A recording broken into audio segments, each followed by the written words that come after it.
Hey, good morning, everybody. Good morning, good afternoon, good evening, I should say. How's everybody doing today? Hope everybody had a great weekend. Ooh, I'm feeling a lot better than I was on Friday. I woke up early Friday morning. I was sick as a dog, and by the time 4 o'clock came around, I didn't have a voice anymore. But we're doing better. Weather outside is changing. The snow's almost all gone, and it's going to be 60 degrees tomorrow afternoon. And next weekend, we'll be back down in the low 40s. Yeah, if we don't have pneumonia by now, it's coming.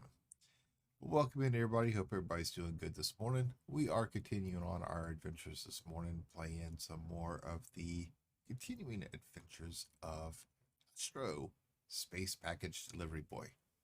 That's right. That's right. We've got our current ship, the Crate Phantom. We are getting ready to go. We visited our engineer over the weekend and we're playing around with a few things. Ended up having to gather some more resources for her. And yeah, I'll be playing around with her some more. Okay, that didn't sound right, but y'all know what I'm talking about. Going to pay her a visit. Want to get some more engineering things done. Got to go visit some of the other guys and start working on improving our ships. So let's go ahead and get right to it. See what all kind of trouble we can get into this morning, shall we? Hey, good morning, Riven. Boy, man, you're going to start right off the bat trying to get me drunk off water. I see how it goes. I see how it goes. Good morning to you, sir. Hope you had a great weekend.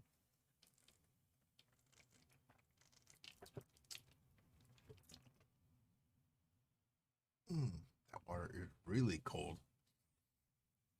Really cold. Yeah, of course. Of course. All right, let's see what's available. I forgot we're not hauling passengers this morning. We are taking cargo. Of course, we could take passengers and just shove them in the cargo hold. You'll just have to hold on for dear life. That's all. So we've got a ship, and this time we've got weapons. Oh, yes, we've got weapons. I suck at them, but we still have weapons.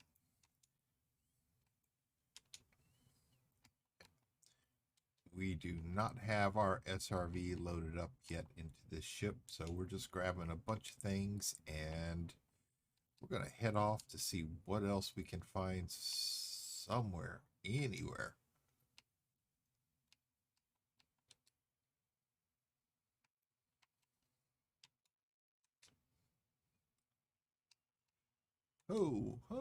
Weekend was good. Yours? It was good. I actually got nothing accomplished that I wanted to do. Absolutely nothing. And, you know, I wanted to. I had it set that I wanted to do it yesterday. And then all of a sudden, next thing I know, it's 9 o'clock on a Sunday night. So I didn't get it done. Wife isn't happy about that. But, well, she knows it'll get done sometime this week. Hey, good morning, Infreed. How you doing this morning? Ladies and gentlemen, please welcome in a good friend of the stream, Mr. Infreed 2010. If you don't know who he is, please click that link. Go over and give him a follow. Leave his notification bell alone. Make sure you tell him Astro sent you over. How you doing this morning, sir? Hope you had a good weekend. Hope you had a good, uneventful night last night. Oh, let's see. Let's see. How's our cargo hold looking?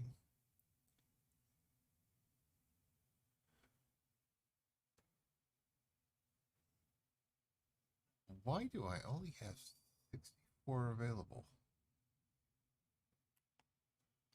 Um,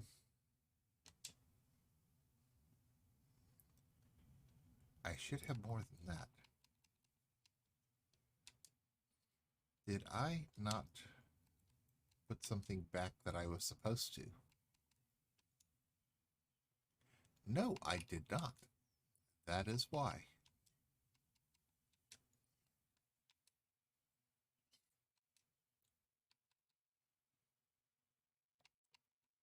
Where, oh, where is my... Oh, it's back on Airvate, isn't it? Yes, it is. It's back on Airvate. Oh, well. We're not going to wait that 15 minutes for it to get here. Doing good. Did you see that clip I sent you? Yes, yes, I did. Yes, sir, I did. And I've got one in response that I need to send to you. I think it's highly appropriate. Let me see if I can find it real quick. Okay, there we go.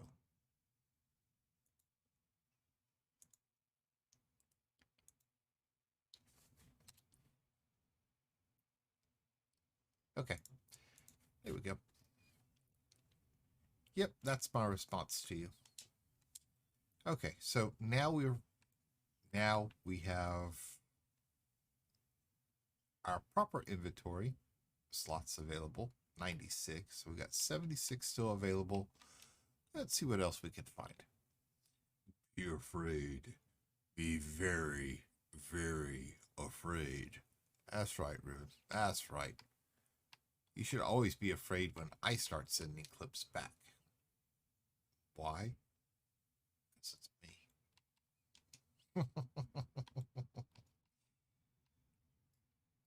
That's right. You never know exactly what you're getting into when I start sending stuff back.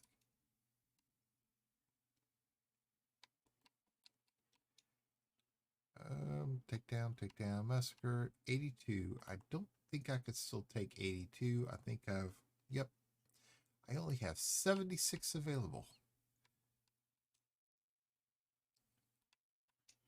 I only have 76.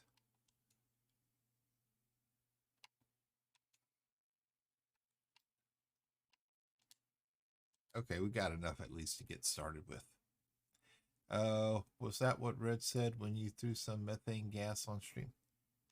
Look, bite me, okay? Bite me.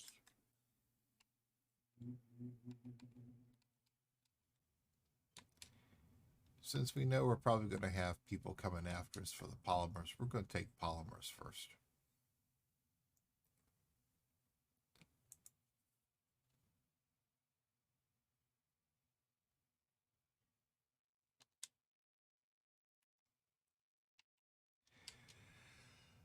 Oh, that was an accident. That was an accident. Believe me, I am no longer using the mute button on my Stream Deck to mute Discord either. I will be reaching over and clicking the button myself. It was an accident. That's all it was. I can't help it if it... But seriously, my thought was, I did it. It's like, oh, thank God Discord is muted. And about that time he goes, and it was like,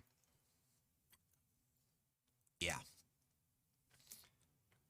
Yeah. I was embarrassed. Glad everybody got a good laugh out of it, but believe me, I was embarrassed.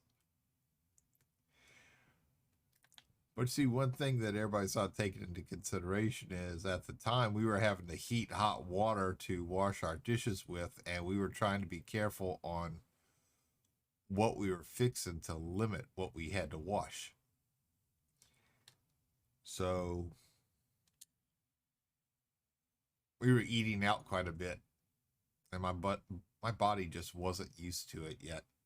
So it happened.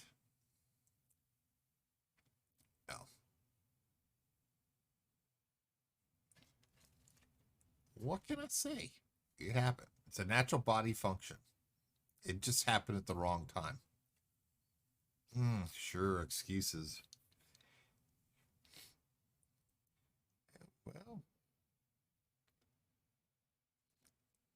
it's not like I'm trying to make an excuse for what I did. I can't. That was the reasoning for it. I'm actually still kind of having some issues about it.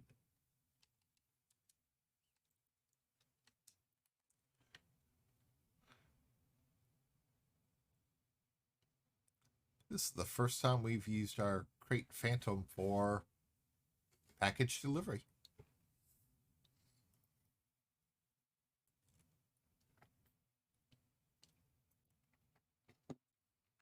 I've used her to go visit the engineer.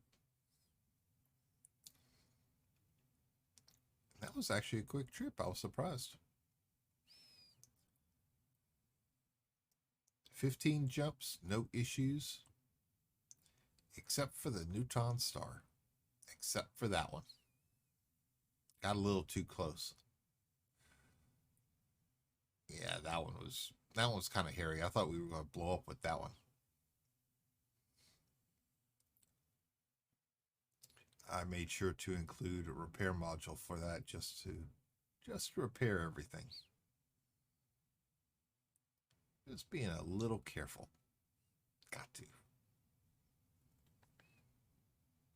So I had no idea where I was going, and I had no idea if there were any stations along the way I could repair at.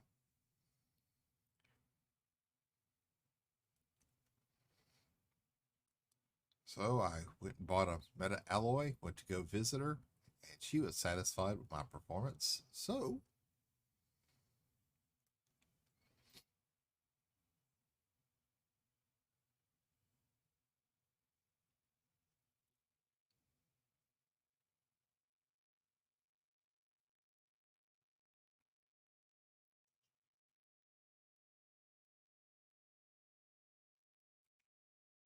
I haven't played a lot of Elite Dangerous this week.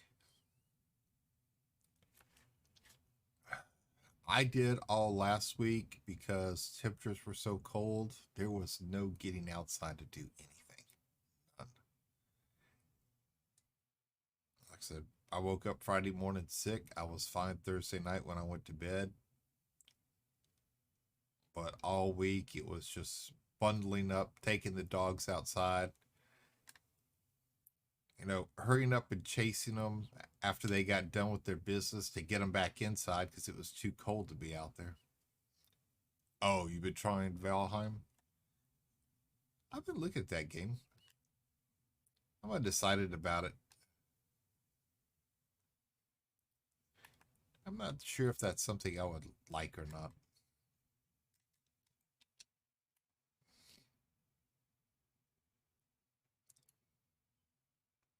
But I've always been good at survival games, construction. I played Ark quite a bit. But most of the time with Ark, I wasn't going out and capturing the dinos. I was just building. So my friends I would play with, they'd go train dinos and train them and bring them to me and give them to me. This way I could haul more rock, more wood, more a little bit of everything. This way here, I can continue to build my mega structures. It's interesting, and I figured it was gifted to me, so I might as well try it. Hey, absolutely, absolutely. You never know it till you try it if you like it or not. But in Ark, I used to build these mega structures. I mean, I built a tower that was 44 stories tall.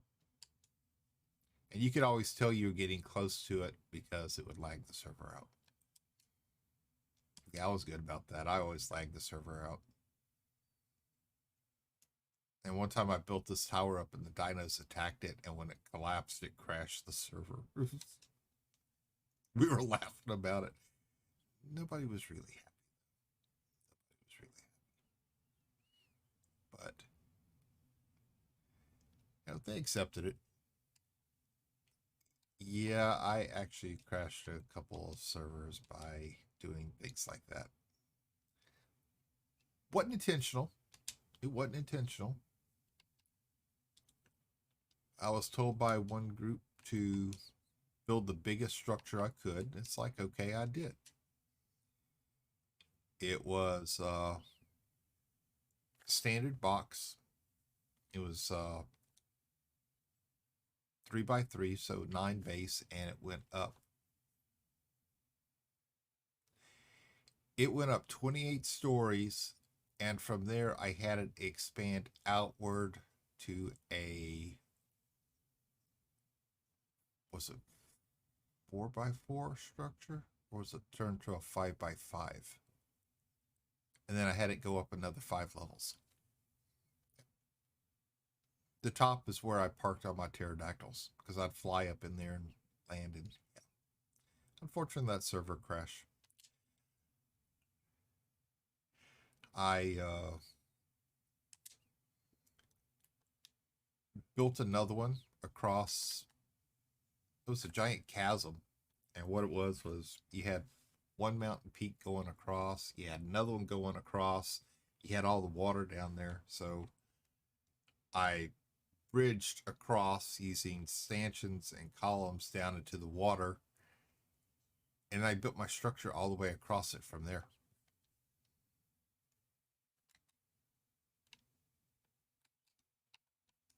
Yeah, I did little test builds on dry land before I did it, just to make sure it would support it before I attempted it. I always want to make sure it would stand up instead of wasting my time and resources and building stuff that all of a sudden collapsed out into the water and I wasn't going to get them back. It worked. And once again, like always, as soon as you started getting close to my base, you started lagging out, so you knew that you were real close to it.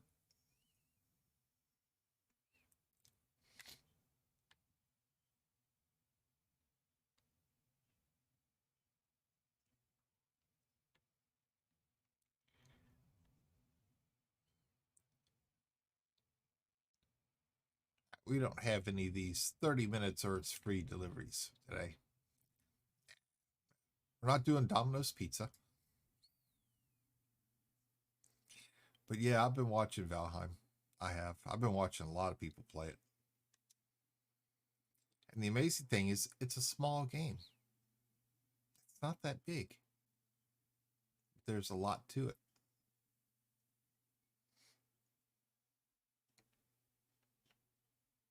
I'm the one who always dug our kill boxes in 7 Days to Die. Built the elaborate towers in the middle.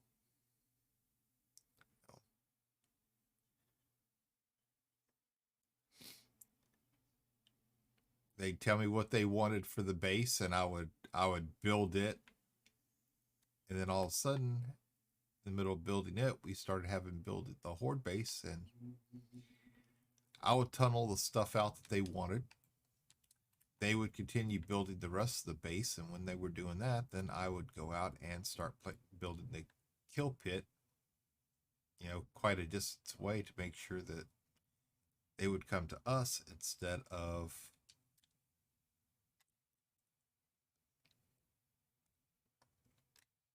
wrong button, instead of going to our main base.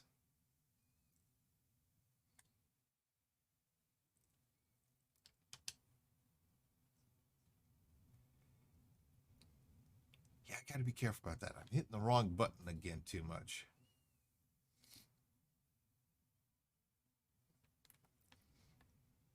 Just a little bit. Just a little bit.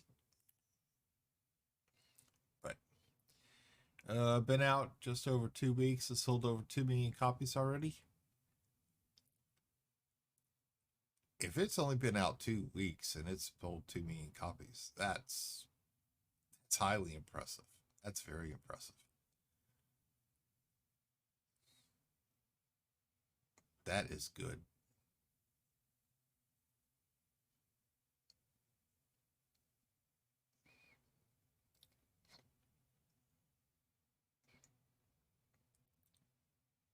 And the game isn't that expensive either. No, no, sir.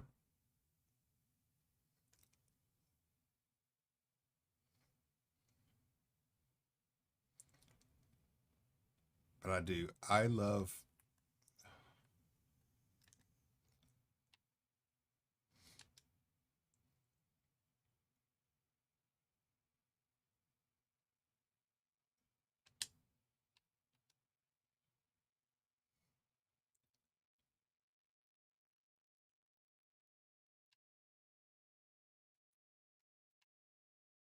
Oh, it'll get there within the 1 hour and 17 minutes. As far as the goons, I'm not good in combat, but we'll find out if they approach us.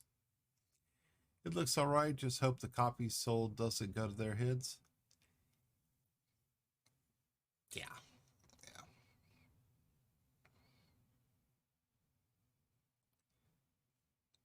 Sometimes when you have a game come out, it does do good. The developers kind of start putting in things that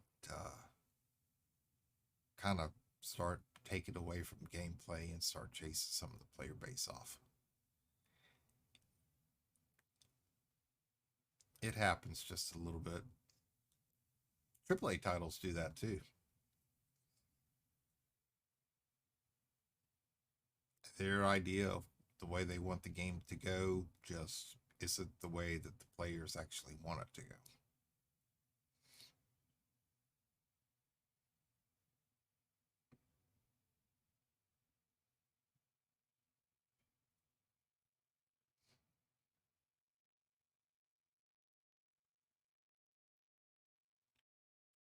I mean, COD right now, the Warzone, they did some kind of small update to it, and there is some kind of glitch where something has happened, and in one particular area, if you use a weapon, it all of a sudden gives you the ability to see where everybody is. It's a wall hack.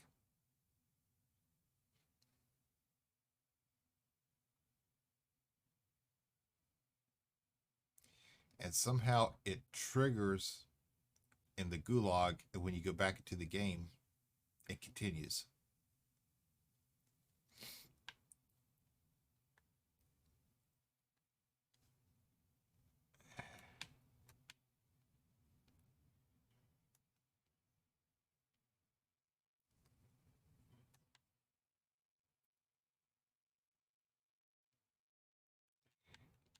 Nope.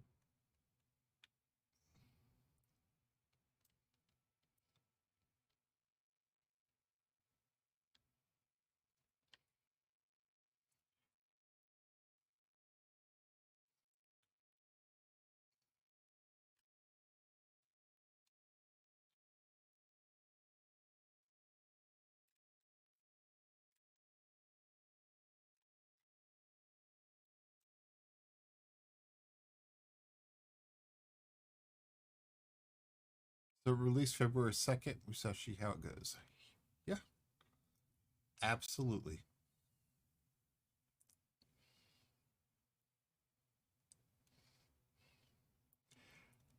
It looks like a great game. It really does.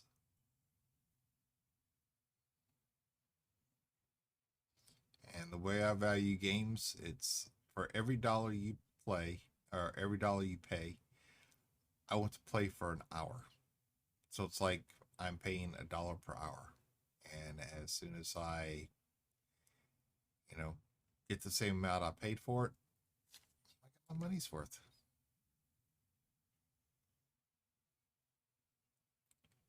There are some games I've got out there that, I paid quite a bit for that I just did not care for.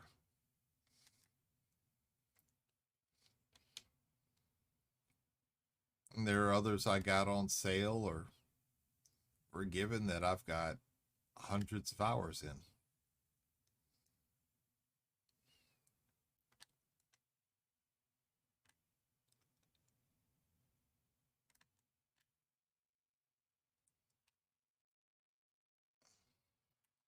Okay, I forgot. This I, this thing does not stop on a dime. I forgot about that. Yeah, I'm clean. I'm clean. I've done nothing wrong. I'm innocent. I don't care what the videotapes show. They've been faked. Yeah, that's it. They've been faked. That isn't me. No, it isn't me. Nope. You have no proof of anything. Oh, that's an interesting look at the space station.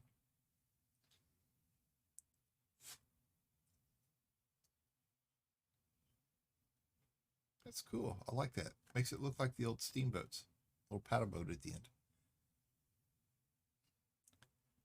end. It's a third the price of most games out there. Yeah.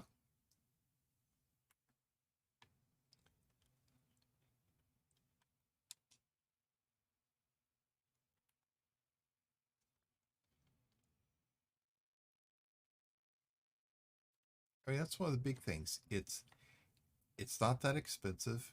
It's not that big, so it doesn't take 20, 30 gigabytes of space.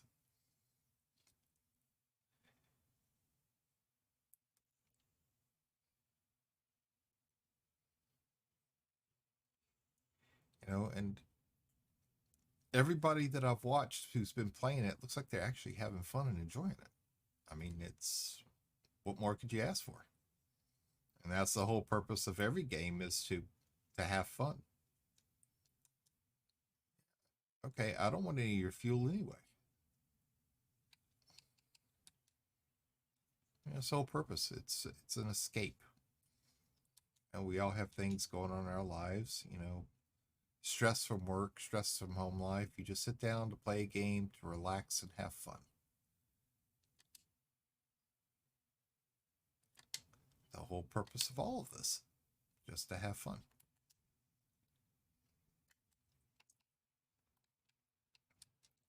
Okay, our next system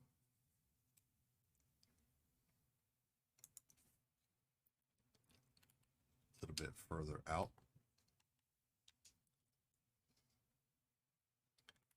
Let's see. Make sure I've got, okay, there's my field maintenance unit.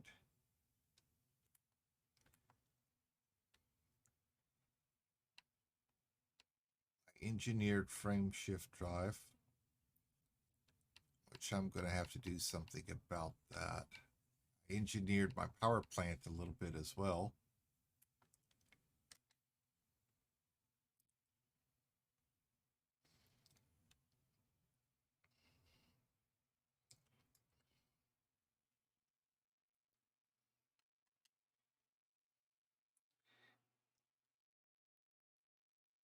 Yeah, I did quite a little bit of work on this one.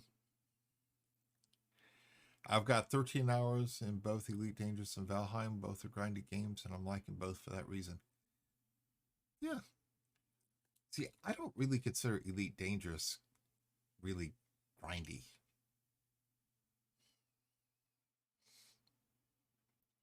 No.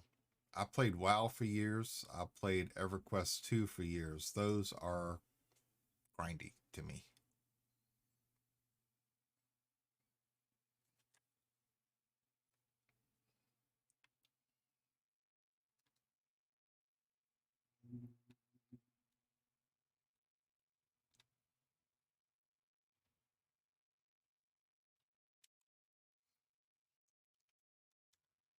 But everybody has their own little definition of what they consider grindy. Oops, I didn't realize I was overheating that much. It's okay.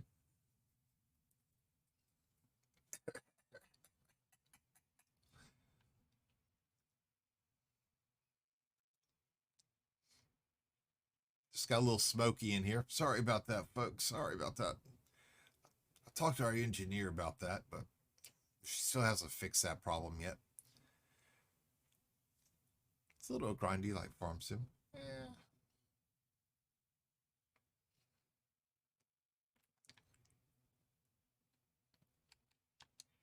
See, I've got too many friends who play Farm Sim for me to say anything like that.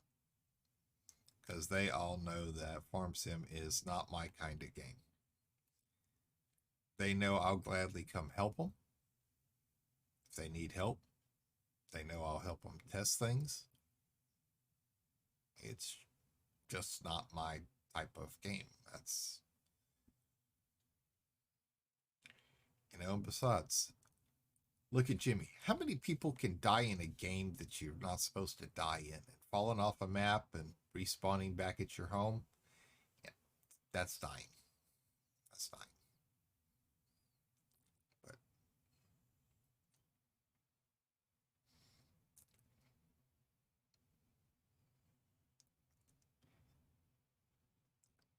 But the difference between Farm Sim and other games is the fact that it's supposed to be, it's a simulator. It's supposed to be realistic. You plow your fields, you harvest your crops, you got to fertilize them, you have to weed them. If you play with seasons, you got to deal with the rain, you got to deal with the snow and cold. Other games, you pick up a mission here, you deliver it there, and in some cases of WoW, it's you pick it up from a guy in one room and you walk to the other side of the room and turn it in, and you end up getting, thousands of gold and thousands of XP. It's like, challenge. I've honestly kind of lost interest in Farm Sim, just too many other games to try and make the switch to PC.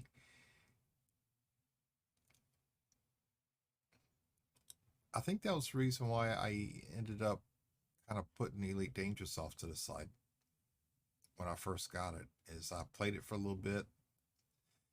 Controls needed some getting used to, especially since I was playing with keyboard and mouse. But other games came out that kind of got my interest, and it kind of moved me away, and I forgot about it. I've got so many games on Steam that were given to me. I I wanted and bought during sales, paid full price for, and I've never played them, and it's bad. Kind of like my wife bought stuff for the house that we've never used. You know, bought stuff that's sitting out in the garage for the house that we've never used. It's just a kind of a, well, waste of money. But I've started playing them because some of the newer games that are coming out just aren't, just copy and paste versions of other games. But that's my opinion.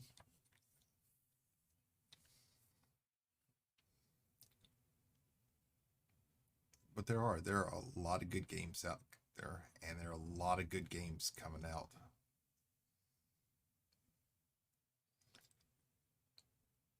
I can't wait to see what COD and Battlefield do for their next versions.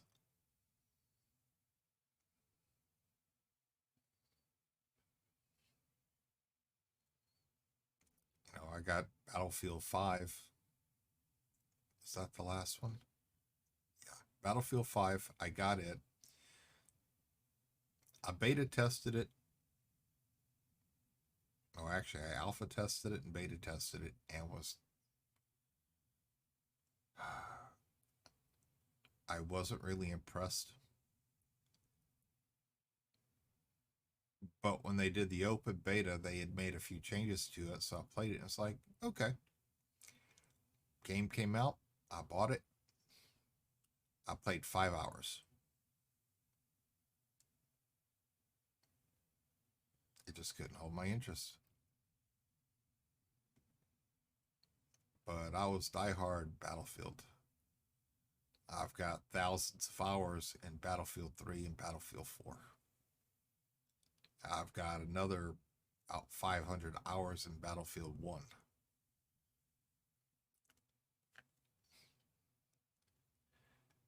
I'm noticing that too. It's a lot of the same stuff with different titles. Yeah. Because people are watching, the developers watching of what looks good in one game, and they hurry up and try to merge it to another. It's kind of like movies. One movie theater announces they've got something coming out, kind of like Armageddon and Deep Impact. Bruce Willis was starring in Armageddon. They were releasing the trailers for it, and all of a sudden, next thing you know, boom, here's another movie theater, that a studio that released Deep Impact. Same thing, same premise. giant asteroid that's about to slam into the planet and kill all life on it.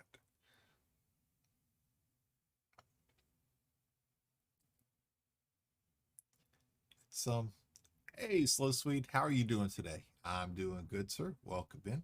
Welcome in. Hope you had yourself a great weekend.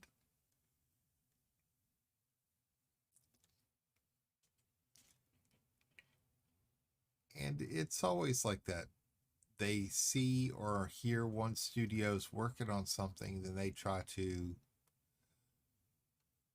quickly release something to try to combat it.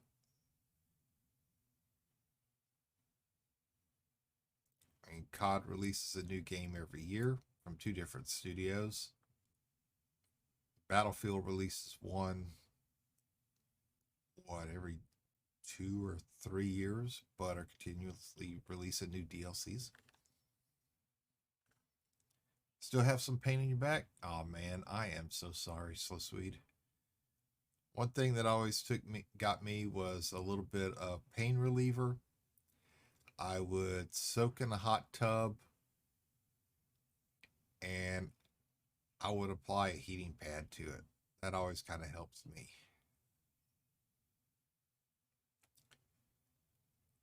I hope it's not serious and I hope you recover from it quickly.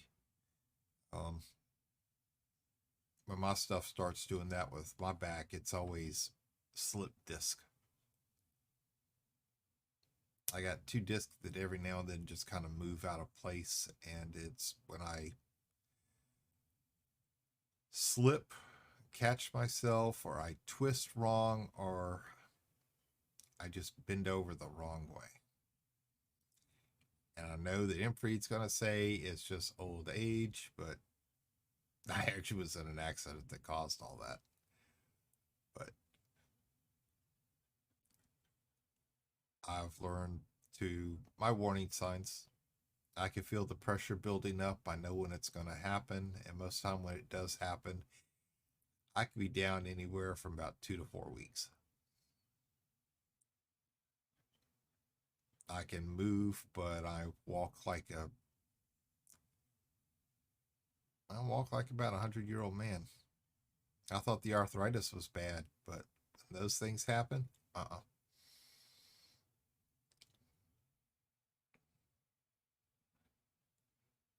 And as my doctor always said when I went to go see him before he moved on and had to find another doctor, it's hell getting old, isn't it?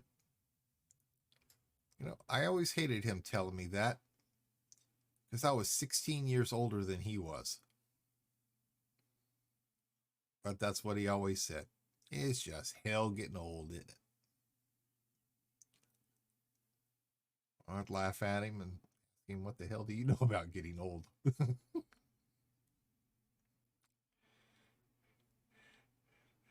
uh, it's like that throughout the world. Look at the auto industry, big three.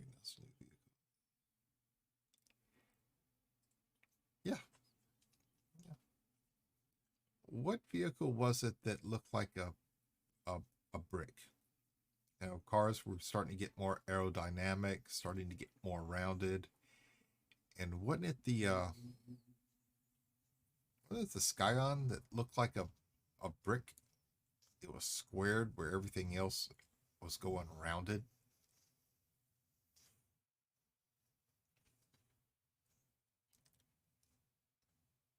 I thought that was an ugly car. I really did. And when the Avalanches first came out, I liked the look. I really did. Until I saw what a 15-mile-per-hour accident would do to it because it just peeled it like it was a children's toy.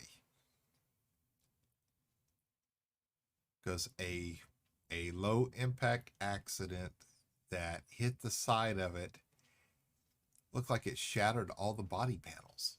Even panels that didn't touch looked like they were cracked and falling apart.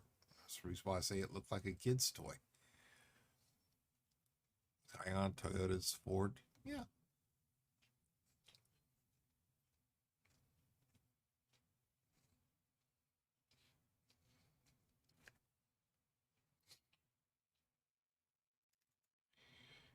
And when I got out of the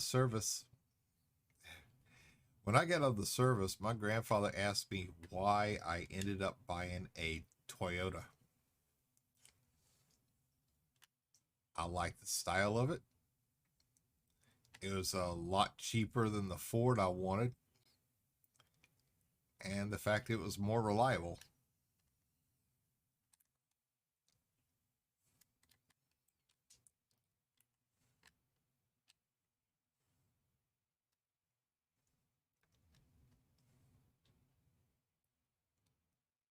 And I was the first person in my family to buy a foreign car. And then from Toyota, I moved over to Nissan. But I was also working on them at the time when I got into an accident and totaled out the Toyota. So my boss worked me a good deal with the owner. I paid salesman's price, 10% above cost. That was a good little truck. That was a good little truck.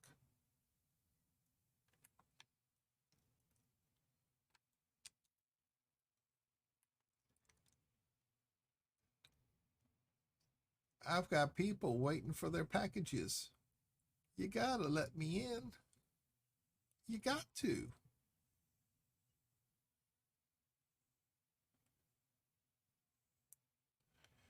I'll be good. I promise I won't be here for long.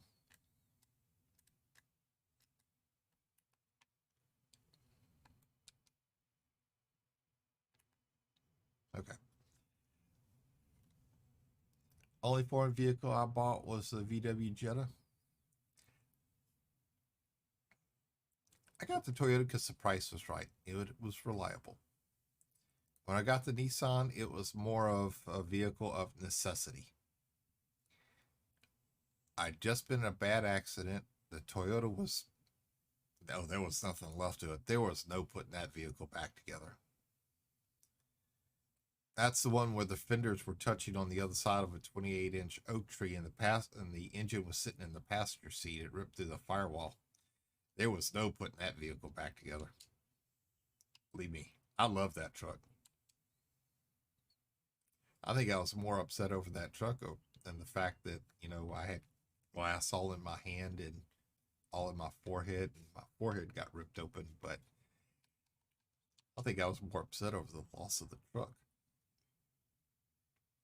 Well, that and the nurse who cut my favorite shirt off. But the Nissan was just a vehicle of necessity. I needed something.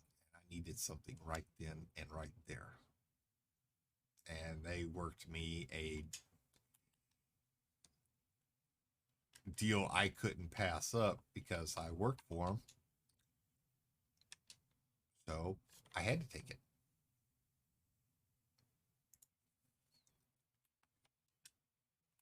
Let's see. Okay. And I've only owned one Ford in my life. I've had what have I had?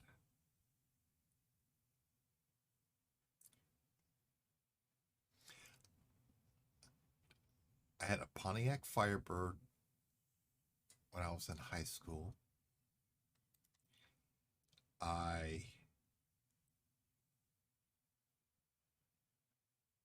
The engine blew in it, and it wasn't worth. The body had a lot of damage to it because I got it used, and we found the Bondo and all in it, and it wasn't worth trying to repair. So we ended up getting me, what was it? Oh, an F-100 pickup.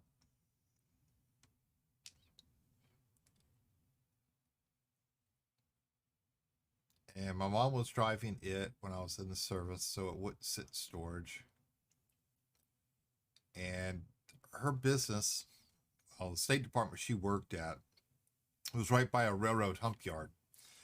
So she parked in their parking lot one day, and two train engines at this hump yard exploded, and part of the engine destroyed by truck. Sorry, when you've got a 500-pound piece of steel that slams to the top of a truck and destroys the roof and caves it in. Insurance companies always considered a damaged roof a totaled vehicle. That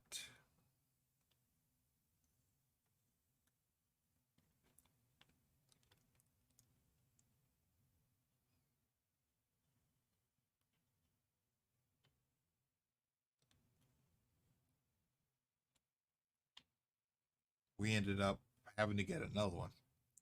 So when I came home on leave, just went out one night, was looking for vehicles to replace it with. Went up over to the Toyota dealership because they were having a end of the year clearance sale, and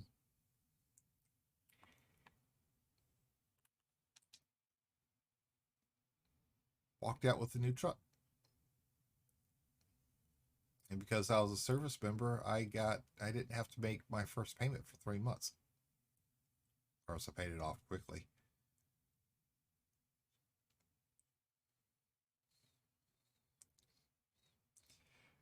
My mom actually put more miles on it than I did.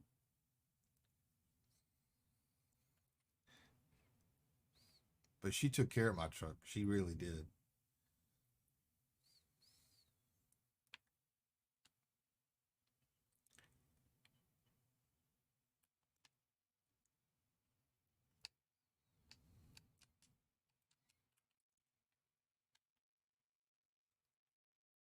She really took care of it.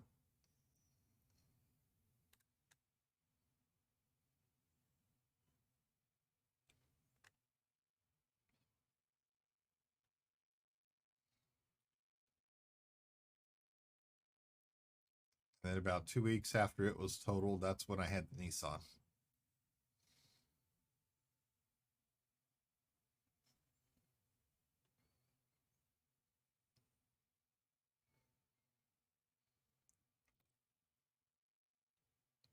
Had it for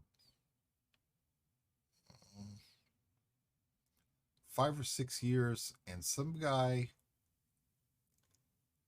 he just stopped at our house one day. The vehicle wasn't for sale or anything, and he liked my truck. He liked the way I took care of it because he'd been watching for a while. I have no idea who he was, and he made me an offer on it. I mean, it was an offer I couldn't refuse. So I took it. And then I got a Mazda B2500. And the only reason why I bought that truck was it was almost brand new. Somebody who bought it was 6'6", and the truck wasn't really designed for somebody that size. It had less than 200 miles on it. And it was brand new. And I got it for a steal. But that truck had so many maintenance issues. So many.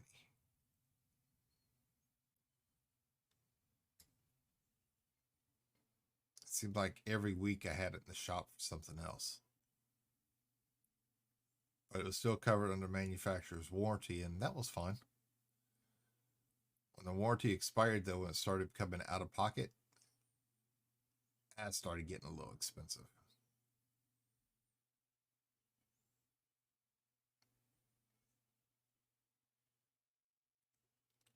And when I moved up here to Kansas, the couple little mechanics we have up here, they didn't like working on Mazdas.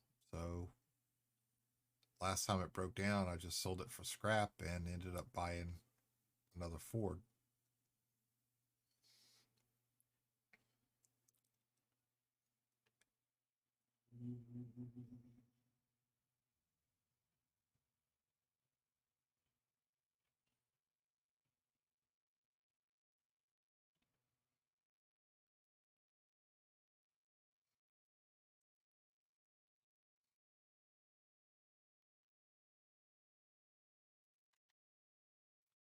That was one of the best things my grandfather ever taught me was the fact that your truck will last you a long time if you take good care of it. And I always did.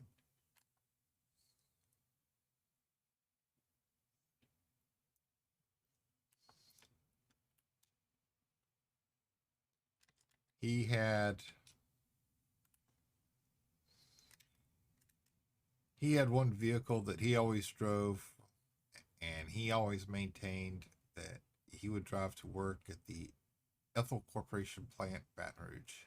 The reason why he kept the same vehicle running was the fact that a lot of the chemicals, a lot of the chemicals they mess with ate the paint off the cars. So he never took my grandmother's car unless he absolutely had to. But whenever he took her vehicle, he was always quick to wash it on the way home just to make sure that anything that got on it, he could get off of it, just so it wouldn't eat the paint. And I want to say that he had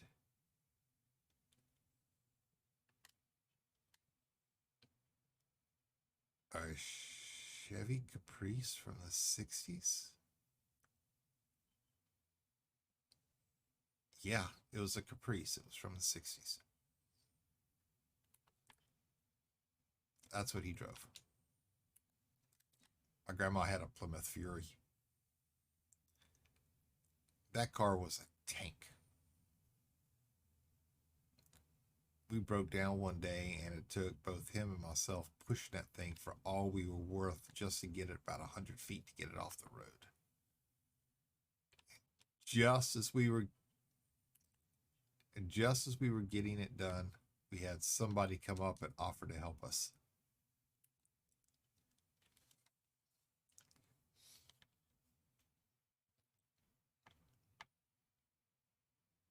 Yeah. Her car wouldn't qualify for what we called a land yacht, but it was a tank. She got hit one time by somebody, and all it did was scratch the bumper where their car was completely caved in.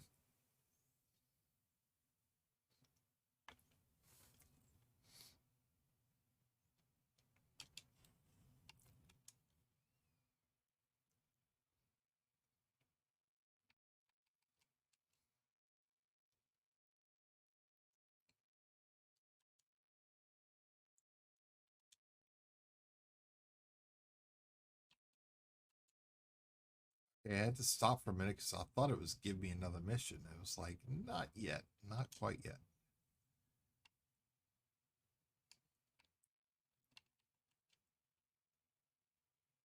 Disable, kill, disable, kill.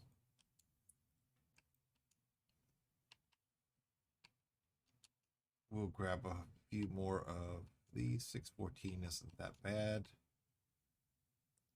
220,000 light seconds? I don't think so.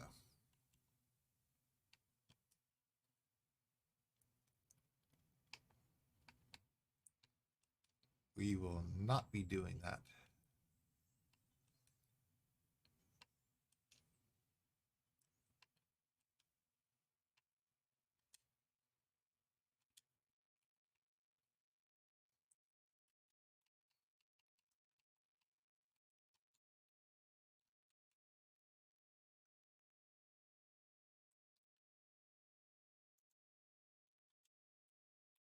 We will take the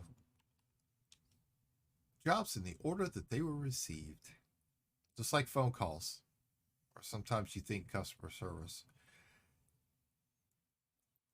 Kind of like when you call your cable company, your estimated wait time will be 5 minutes, and next thing you know, it's gone to 15. Makes you wonder how many people they slipped in line before you.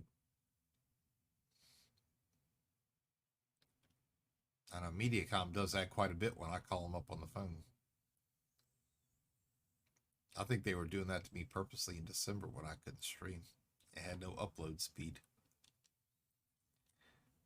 They were just trying to make me hang up. 1991 Olds 98. Order 2001.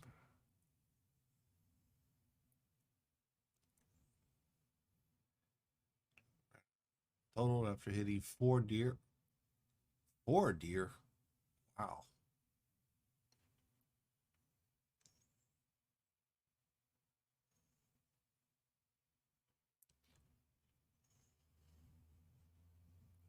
Holy crap, dude. You've had more vehicles than I have. And we won't discuss hitting deer.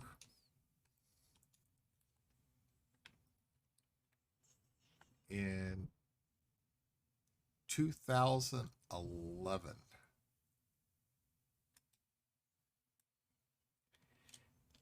Yeah, I was coming back from Kansas City. I went Christmas shopping on the interstate. It was about 8:30 at night. I was going to get off up over in Ottawa. I was going to get something to eat and then continue coming home. Wife was expecting me. This deer just darts from nowhere. There were 18 wheelers who were passing by that place not even a few seconds before I was, and all of a sudden it just darted out in front of me and just stopped, and there was nothing I could do. I just airbag deployed. My eyeglasses broke. My t-shirt looked like I had just been, in a furnace because all the fabric was all melted together. I had seatbelt burns. I had burns from the airbag. And the deer, what happened to it?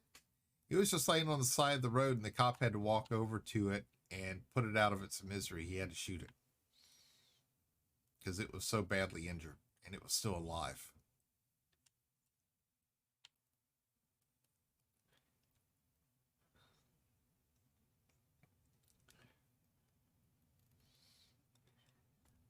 A couple years later, I was coming down Highway 75 to come home.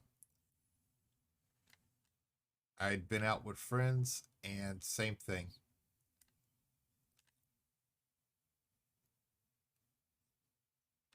I was always careful to watch out for the deer. There was snow on the ground. So I thought, you know, make it easier to see the deer moving around. I don't know where this thing came from. All of a sudden, boom, he was right there. And yeah, somehow this time the airbag didn't deploy. Seatbelt held, though. Almost got nailed by an 18-wheeler behind me. Luckily, he was able to jump in the other lane to keep from hitting me.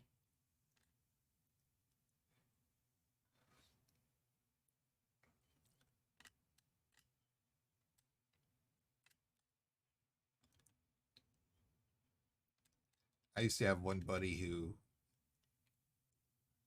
every year or two would go trade in his vehicle to get a new one for no reason, just to stay modern. And he always thought he was getting a good deal. And it's like, man, you don't seem to realize, they're paying off your old car that you never fully paid off, and they're adding that into the current note. So your interest payment's always going up. Your notes are always going up. Because, no, they're not doing that.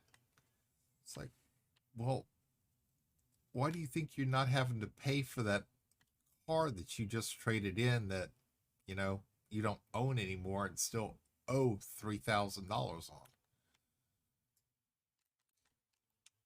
So I had to sit there one day and explain it to him, and with all his paperwork, and explain to him, yeah, that's the price of the car. This is the price you still owed on the trade-in. See how it's all added in? Yeah, we had to do all that. That was fun that day. I don't think I've ever seen any man just had his spirit broken that quickly. He never realized that. He never did. I had bad luck with deer the day I picked up my horse over. I hit a deer on my way home that day. Ooh. Ooh.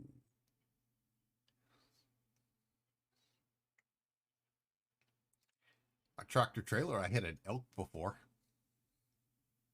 I hit an elk.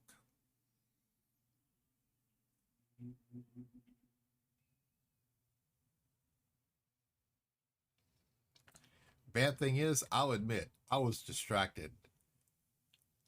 I was I was checking my map book real quick. I had it kind of like in the steering wheel, and I was, continuously looking up and down while looking at my gauges. And I looked down or I looked up, it was there. And it's like I was fully loaded, so I had to be careful how I moved. I nailed it on the passenger side of the truck.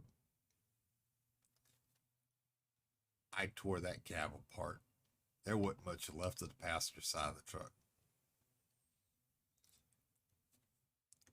The hood got ripped apart. The front end was gone. The grill, the radiator was shoved in. You know, when the tow truck got there, I guess the guy who thought he was funny, he goes, "What'd you do? Hit a boulder?" There wasn't much left of the elk, but there wasn't much left of my truck either. Couldn't drive it anywhere. Windshield was shattered. Passenger window was gone. There was no mirrors. There was really nothing left on that side. I was going 70 when I hit it too. That sucker must have been about 1,500 pounds.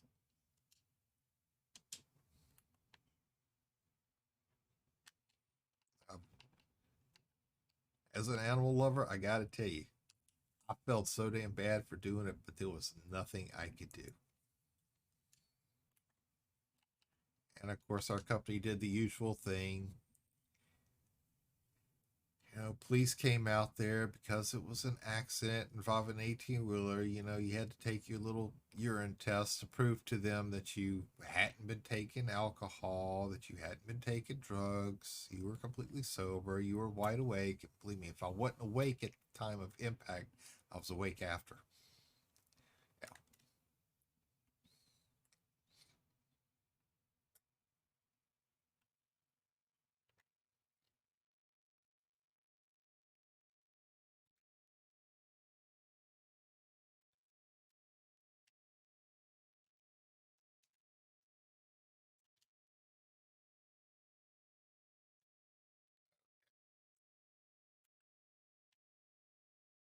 Ooh, it is on the.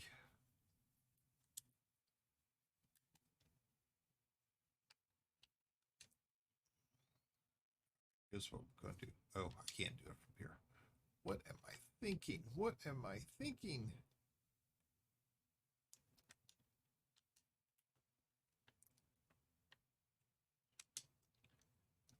I'm unlocked from it. Now I can go into frame shift drive.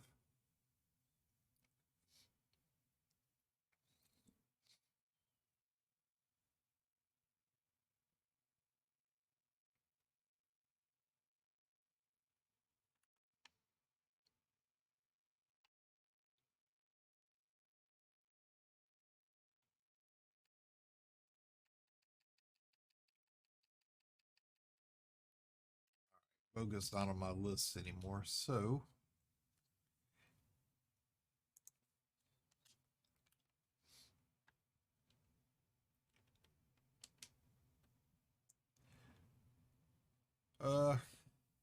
yeah, that was fun calling my stepdad at 4 a.m. to tell him I needed a ride home. Yeah, I'm sure that was. I've had to do that before too. Call the wife at 3 a.m. say I need you to come pick me up. I was headed to work the next day in my Jetta when the CV axle went out and I had to come. Ooh, I always hated the CV joints. I always hated CV joints. I always did.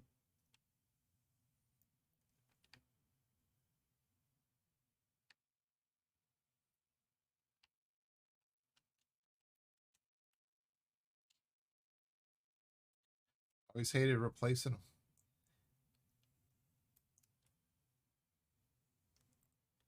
Probably because every time I was able to get the axle apart, I always got hit by the steel balls in there when it came apart.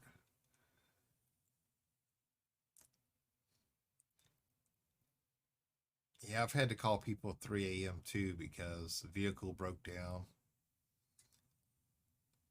or I got hit by somebody and I wasn't going to be able to make it back home. It's like, yeah, I need a ride.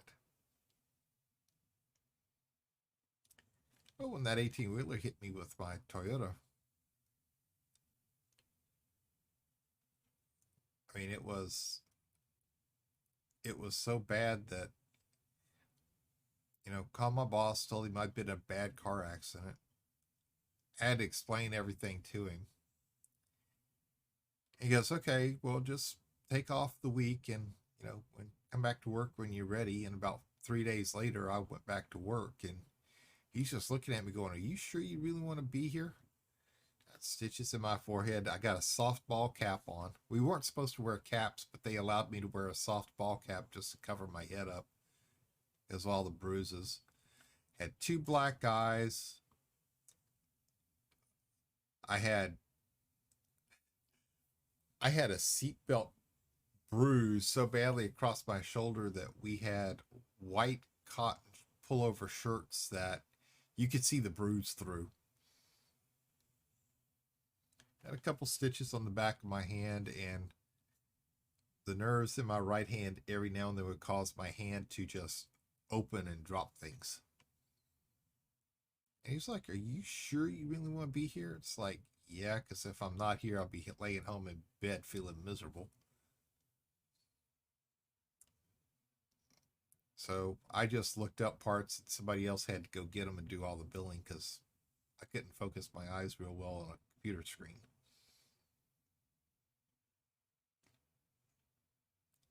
That's when I had one of the salesmen one day threaten to open my forehead back up, and two of the mechanics stepped in and told him if they touched me, that would be, bad mistake.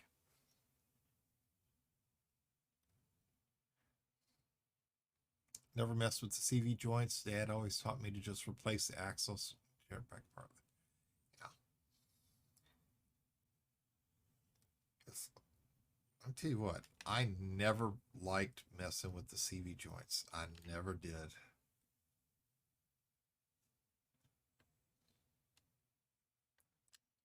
Our customers would always go to replace just the joint because the service tech would tell them that was more economical to do it that way. They never told them how much of a pain in the butt it was for the technician to try to get the things apart and get them back together. I'm so glad that most of the people just opted to replace it for a whole new axle.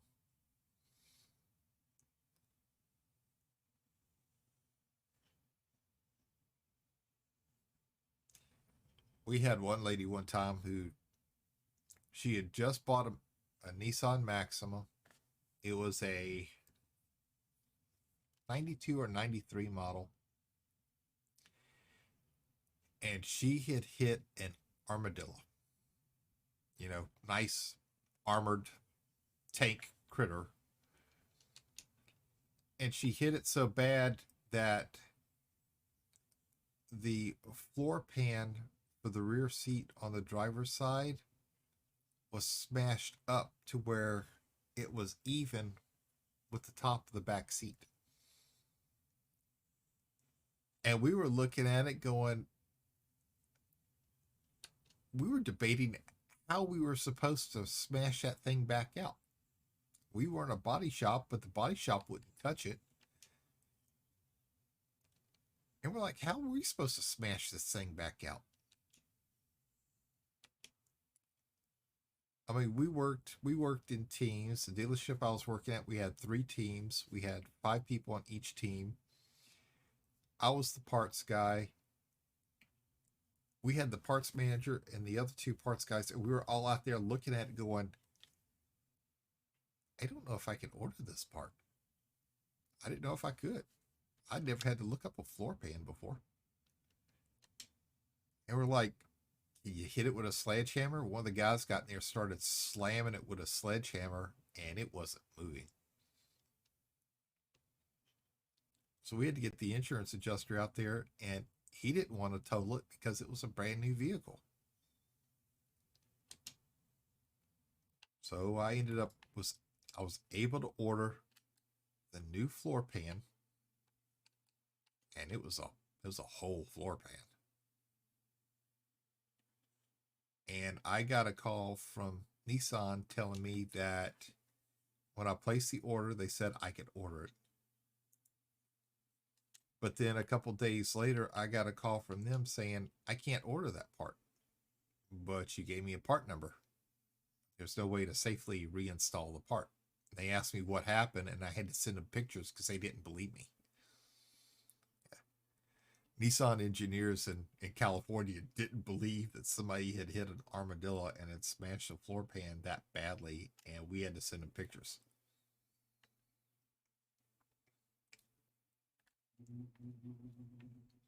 They ended up having to total the vehicle because I had to call the insurance company and tell them Nissan will not send me the floor pan. They said it is too dangerous to try to reinstall. And her husband was not happy. Their insurance company was not happy.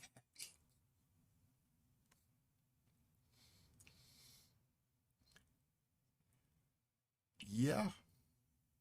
The engineers actually did not believe that something that hard could be crushed in so easily by an animal. And they even asked, even after telling me that I couldn't order the part, they even asked me, well, what did she say happened to the animal? And I told her it got up and crawled off.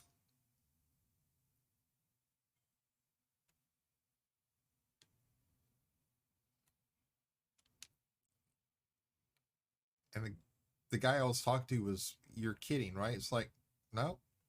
Finally, I had to ask him, have you ever seen an armadillo? These things are like little armored critters. They're animals, but these things have a tough little armored shell on them.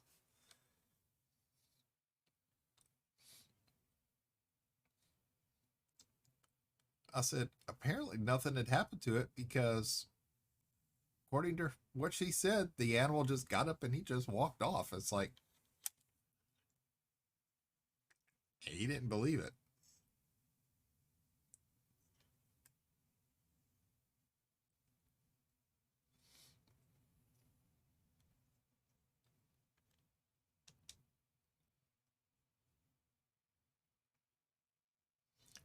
Got to watch our heat level a little bit here.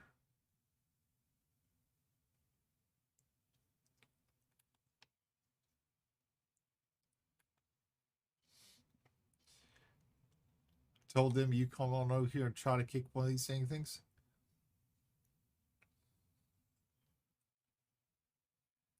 I mean, here in Kansas, we got one that keeps coming into our yard every night during the summertime. And, we watched it grow up. It's kind of skittish, but it's not really, I'm going to say it's not really afraid of us because I think it realizes that we won't hurt it. I don't like the dogs, though. It's okay. They don't like it. But it comes up over here, gets along the side of the house, is looking for bugs, is looking for roots. And we just go stand outside and just go talk to it. And it just kind of, puts its little nose up in the air like it's sniffing us and goes on about its little business.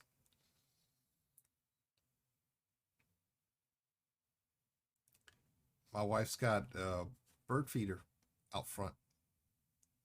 We've been fighting the squirrels.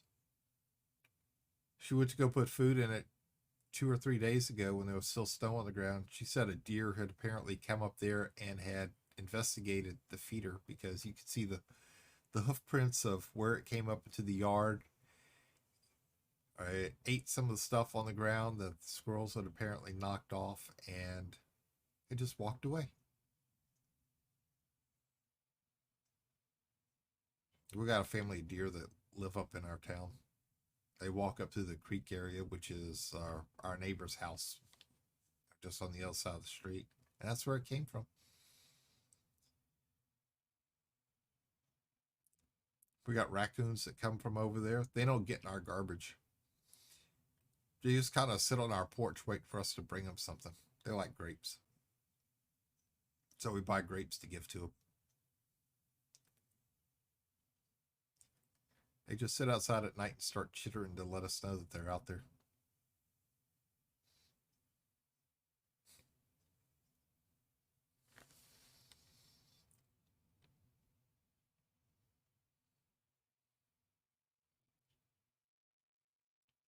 I just take their grapes and kind of roll them to them, and they just gently pick them up and just eat them, and they're satisfied, and they go run off.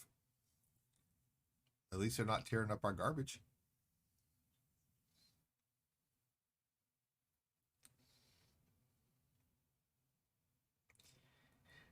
But yeah, Freed, the only thing I can think of is that guy did not realize how tough the armor plates on an armadillo really was.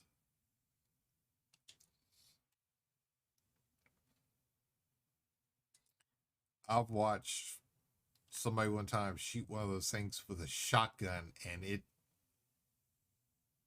didn't phase him.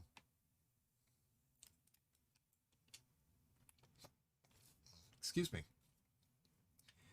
It had been tearing up his wife's garden. She was mad. So he went outside with the shotgun, shot it, just run off. Okay. He pulled out the rifle, though. That didn't do it. I didn't protect it.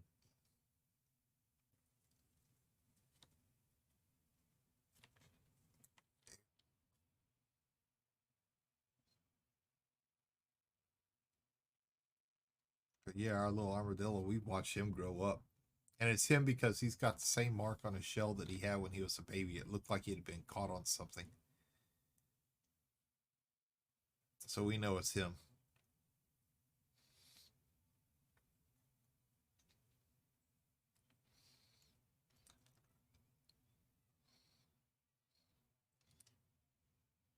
We had one time get caught in the backyard. Somehow it made its way into our backyard. 6-foot privacy fence. We don't know how it got in there. Somehow it did.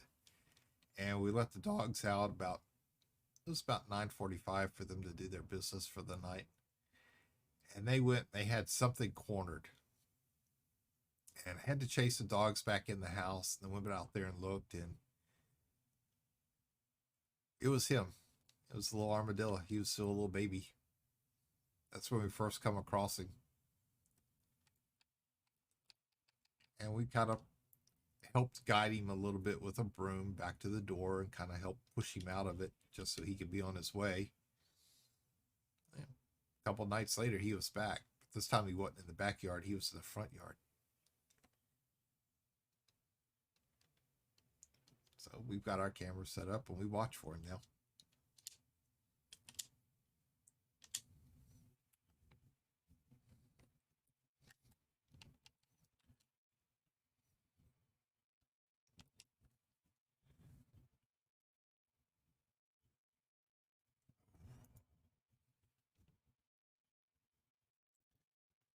Not sure we can make this jump all at once.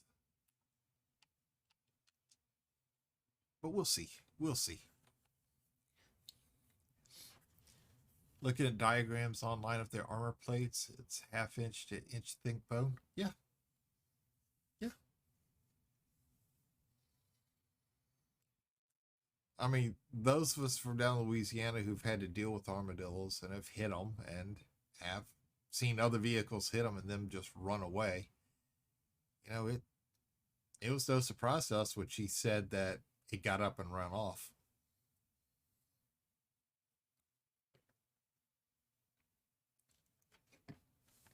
It was no surprise at all.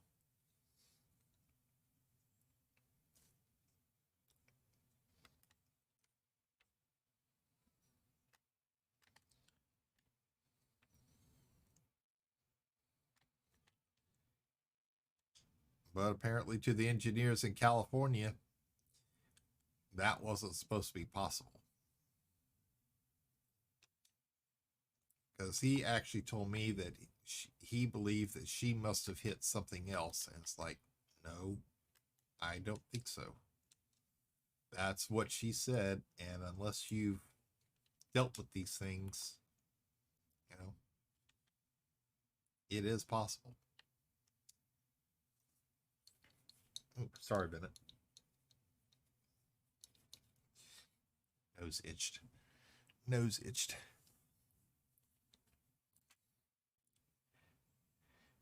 About like hitting a turkey with a vehicle most of the time. They just fly off after hitting them. Yeah. Sometimes with cows, you can hit them. They just get up and run off. I've seen people who hit deer that the deer just run off. Not an injury, just run off.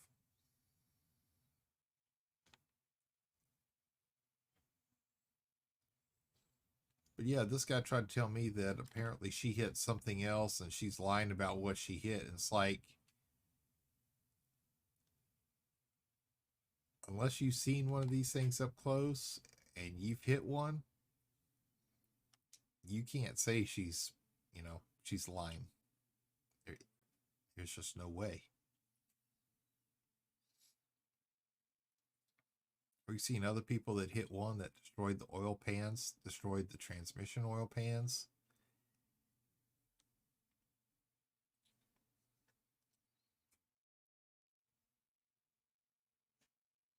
We had one guy one time that we'd just done work on his car, and he hit an armadillo, and it tore half of the oil pan off the car. Half of it was still there, but the other half was missing.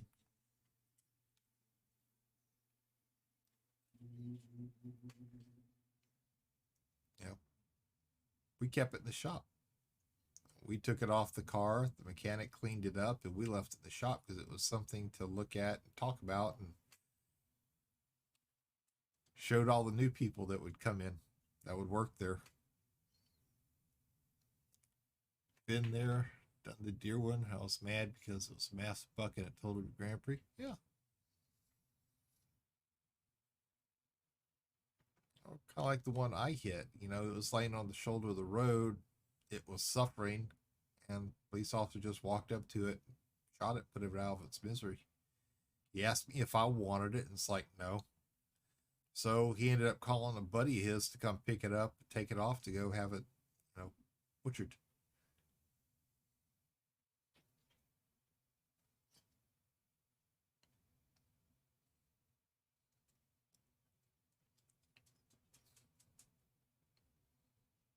This way here, the meat didn't go to waste.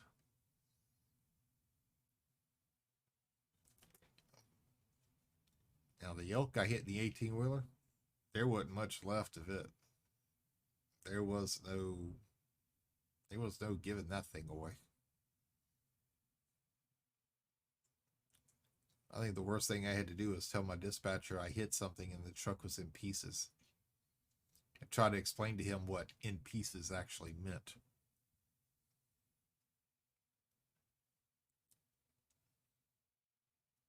Told him I was going to be laid up in whatever town I was in for a couple days till they could at least get radiator fixed, new supports in place, and what they wanted me to do because I couldn't finish the load. So they had me pack my stuff up out of the truck. They sent another truck over there to pick up the load, and I went riding with them. Unfortunately, it was team, so there were three of us crammed inside the 18-wheeler, inside the cab. There wasn't much room for a third person, but we had to make it work.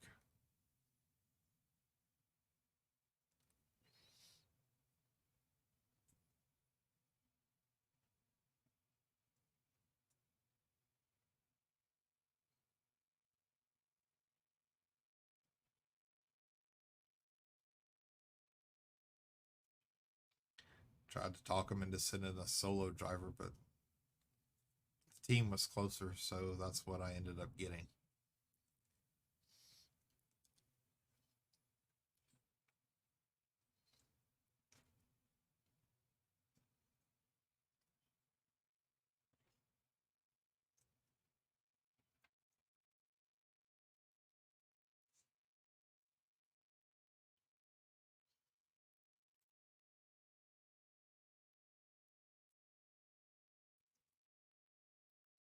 But as cars start getting, you know, less and less expensive to build, more expensive to buy,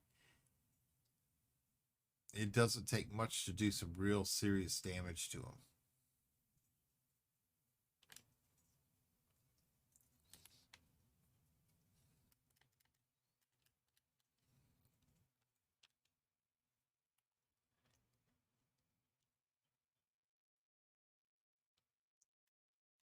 Yeah. I had a buddy of mine bought a car.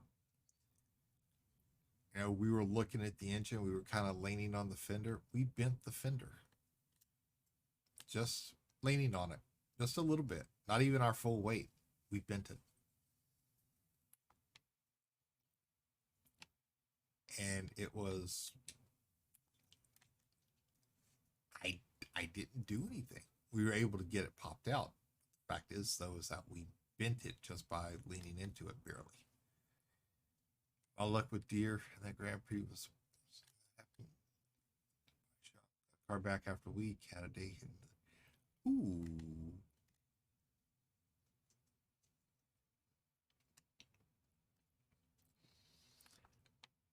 We had a body shop customer who said that. They had somebody who, come on.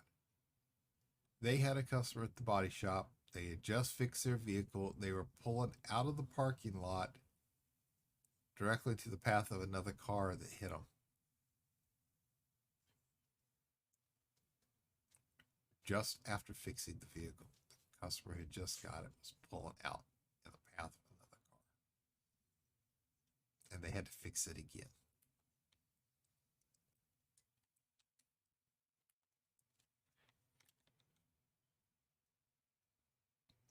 Hello, I'm waiting.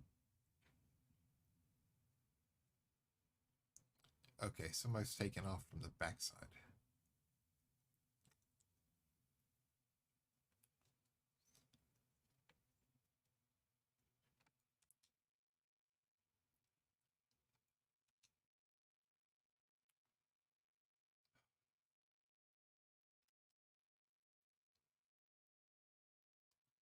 Comply.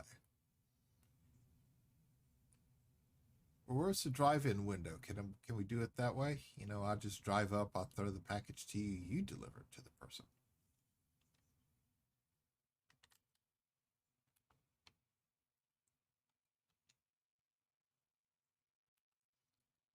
No, apparently they didn't like that idea.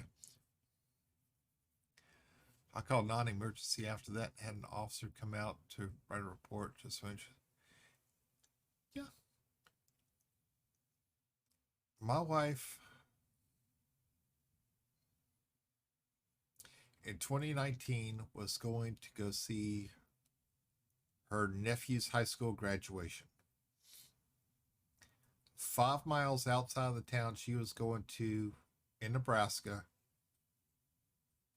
she hit a deer within 3 miles of the county line.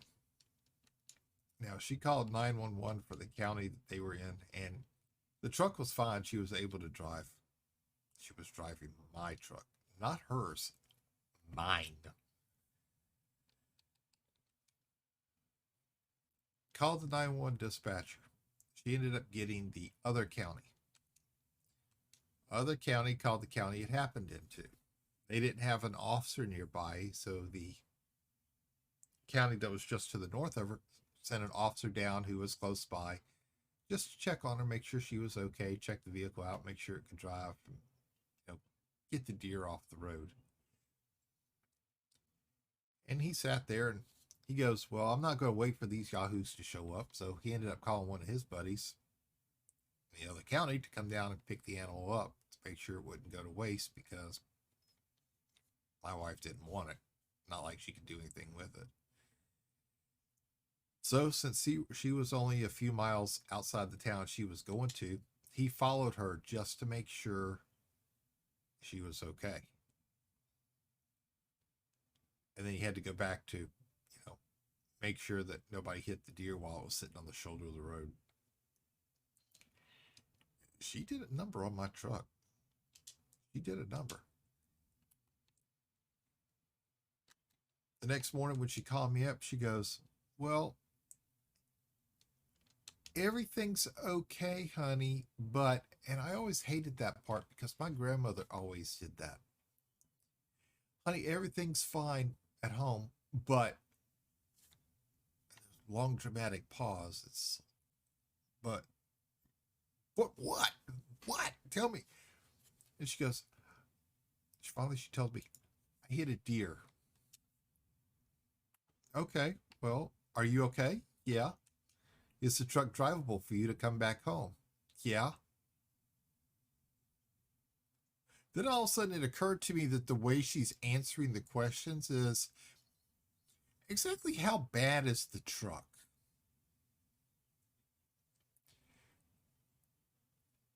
Apparently the front bumper was pushed into touching the tire, so the cop also had to pull it out using his car. The hood was barely held in place with the latch. The fender was, well, they had to take the fender off while she was there because it was barely attached by two bolts. And she sent me a picture of it. I'm sitting there looking at it going, the truck is drivable. It looks like this. The airbag never deployed. The steel ball never broke away from the magnet in the airbag sensor, so it never deployed.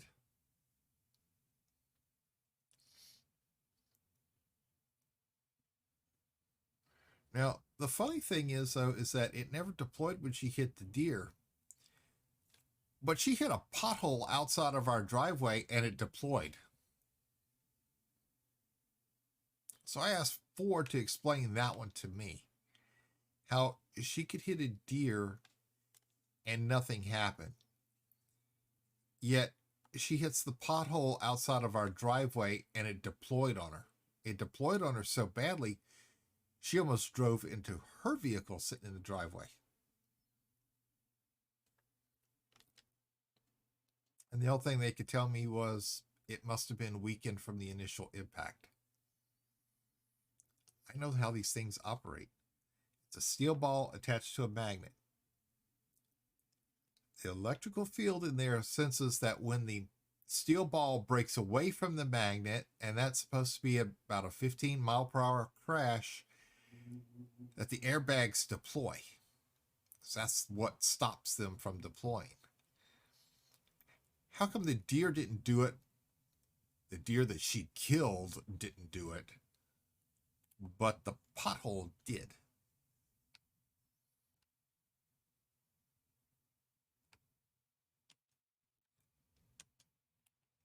They couldn't explain that one to me.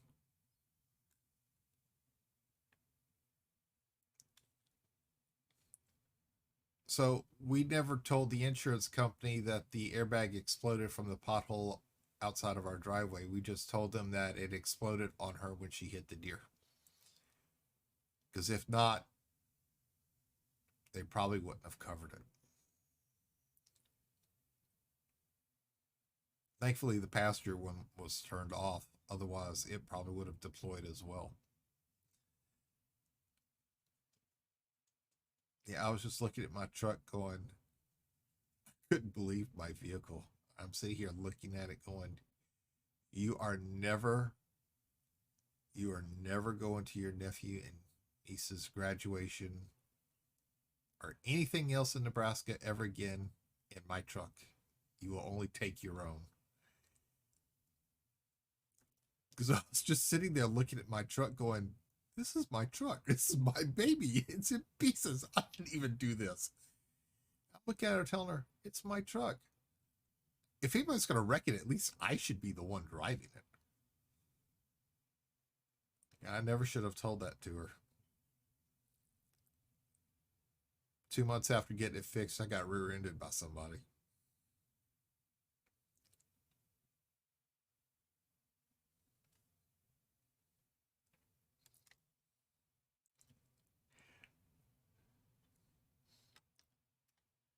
But yeah, she was nice. She was nice, though. Other than the fender, she picked up the pieces of my truck and put them in the bed so that, you know, She had them in case the insurance company wanted them. Like, why would they want them? And did you kind of bring these things back here so I could see what the, you know, parts of my truck now look like? At least you were driving it at that time? Yeah. I drove it the second time, yes. And the insurance company wanted me to take pictures and send to them. It's like, okay. And they were telling me what pictures that they wanted, so I was taking pictures of it left and right. You know, my neighbor across the street, the one that I liked, he walked over here and he just looked at it and goes,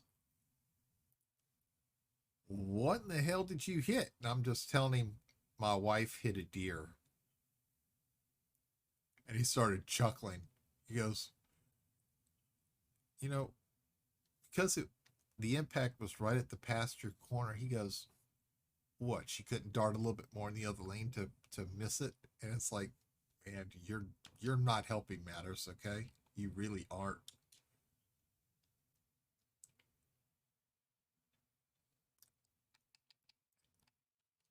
I mean, I was like, "Well, how big was it?" "I don't know." "Did you at least kill the deer when you hit it?" "Well, yeah." Then she told me about the cop calling his buddy to come get the thing. It's like, okay. He goes, she goes, "Well, the officer was nice enough to follow me in town to make sure the truck would make it with no problem." It's like, well, that's thankful. She's like, "Yeah." "And what else did he say?" "Well, he was standing there kind of chuckling a little bit." I didn't need to hear that part. I really didn't want to hear that part.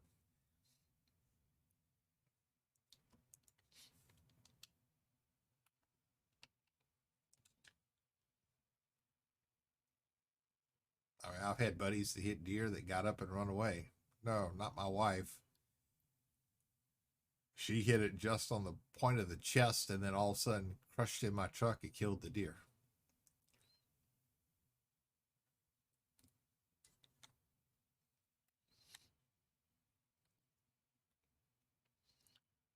But I just love that phone call she gave me that morning because she called as she woke me up.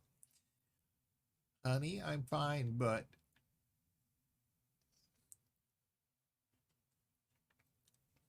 That was one of those calls that you always know is never going to be a good thing. So just go ahead and tell me what the butt part is so we can get it out of the way. "Are you okay?" "Yeah." "Is the truck drivable?" "Yeah." Then it occurred to me while she was calling the way she was answering my questions, like, how is the truck?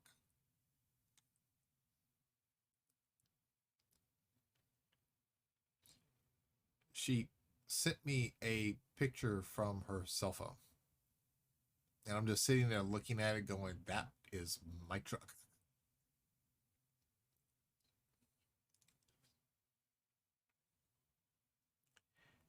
And even though the hood latch was closing, they still had to secure it with a clothes hanger just to make sure.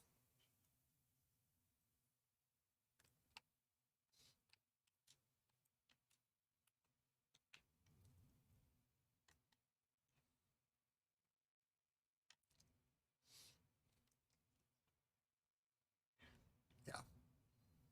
And you could tell she hit the deer. There are still bits of fur inside the grill and radiator and sitting on top of the engine. And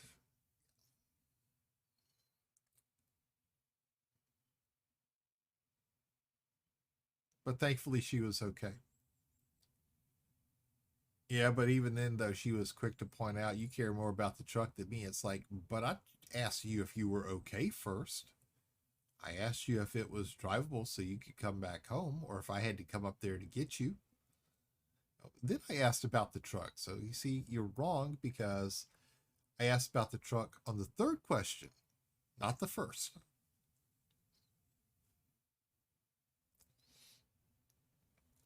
But she wanted to incorporate the is it drivable part into the second. You know, I was asking about the truck second. I just needed to know if I had to have somebody here come sit with the dogs while I drove up there to go get her and bring her back home. That's all I was concerned about. Truck could have been towed. We could have left it at a body shop up there.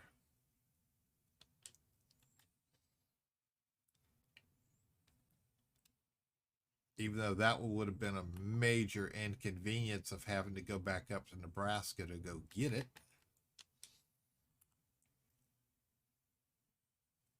But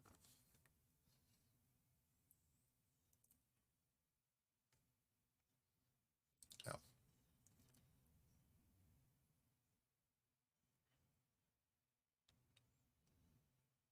My old dog Roscoe in Baton Rouge, we had him because we lived on a major highway.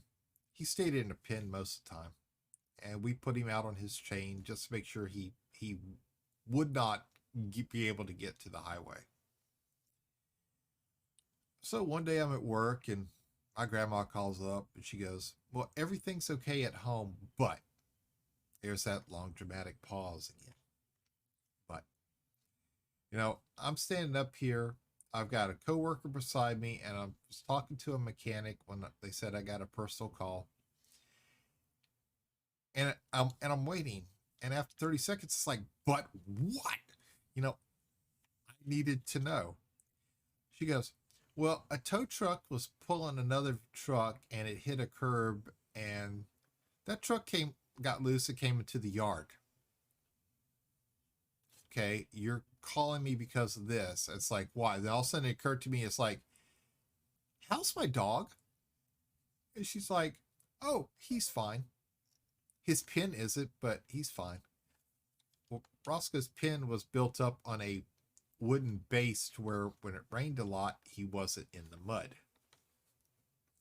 Also, it would keep him off the cold ground because he liked to dig, and he had already dug out from under the thing once. So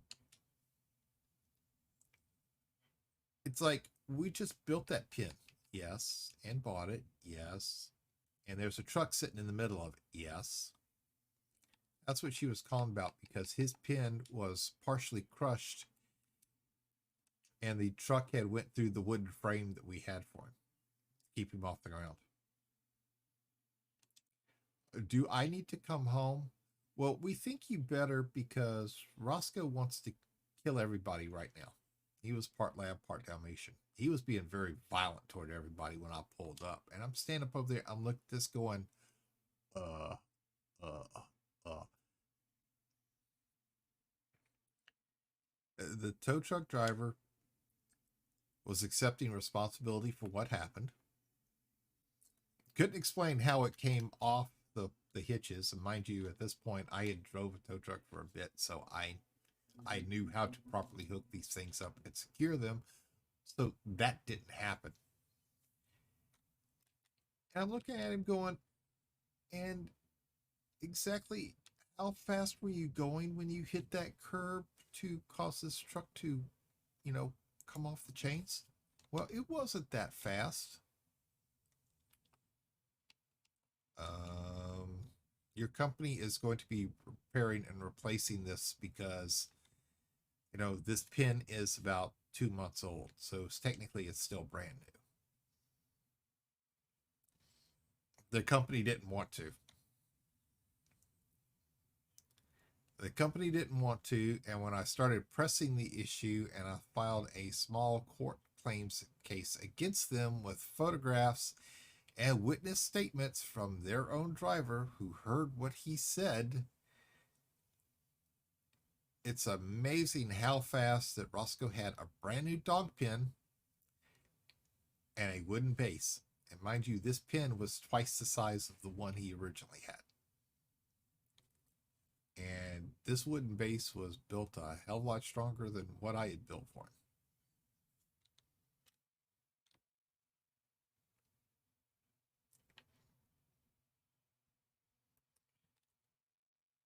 And I was taking care of my grandmother at the time. That's the reason why she called me and said everything's fine. But I also had to let her know that, please, next time something like this happens, stop with the dramatic pauses and just tell me what is going on.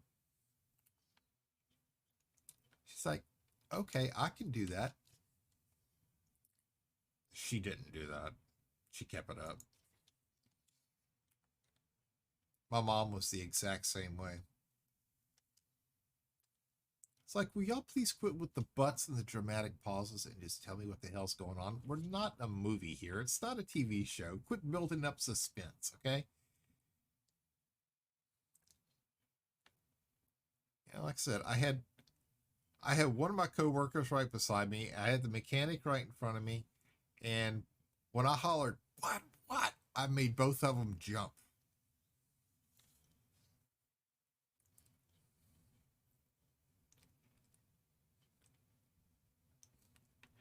And the worst thing is, my wife does that all the time now. She started doing that.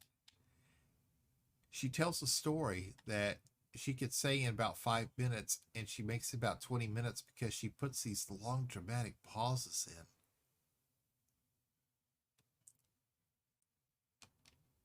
It's like, can we please just kind of get to the point? The purpose of the story is just tell it, get it over with, and she's just dragging it out longer and longer and longer.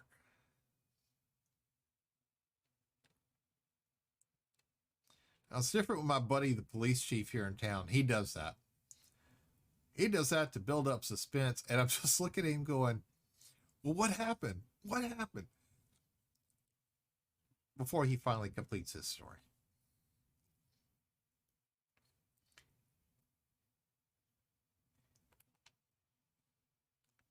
It's coming. It's here. It's in the system.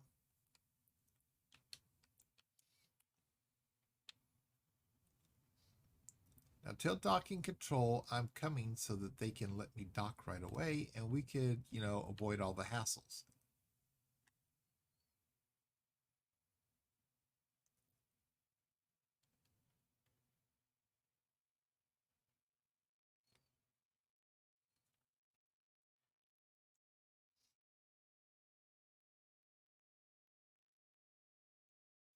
My ex-wife used to do that too. Starts telling a story, long dramatic pause. Well,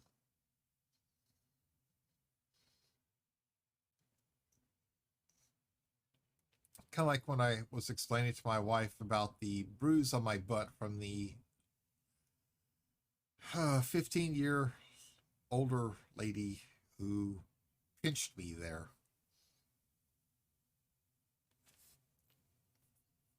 That one was hard trying to explain to her because I was kind of embarrassed about it and I didn't know how she was going to take it. And you let her pinch you? I didn't let her.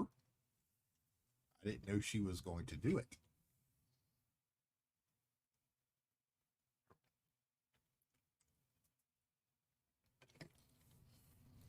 And that was one of the two reasons why I was no longer allowed to go to a Walmart Emporium by myself. Between that and the other lady who patted me on my butt for getting something off the top shelf for her, who also told me that if she was 20 years younger,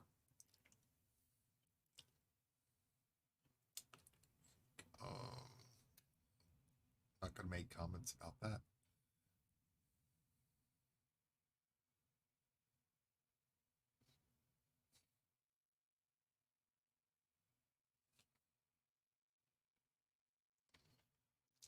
My wife's easily jealous. She gets jealous very easy. Somebody looks at me a little bit too long, she gets if a waitress in a restaurant flirts a little bit for a bigger tip, she's quite nasty about it. It's like, but I like the attention.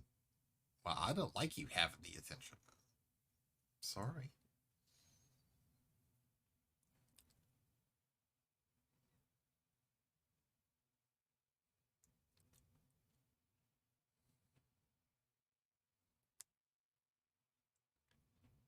But, you know,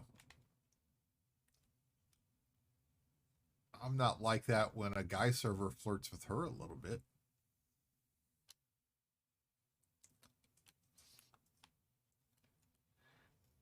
Now, a male bartender, on the other hand,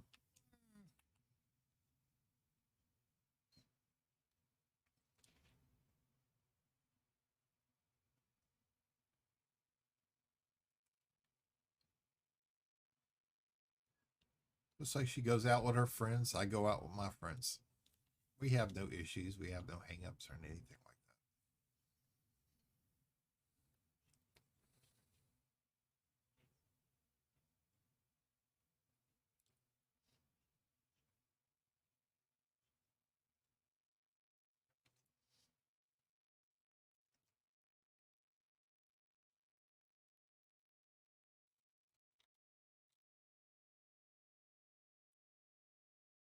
It's the reason why I never have any problems with her going visit her family in Missouri, family in Nebraska.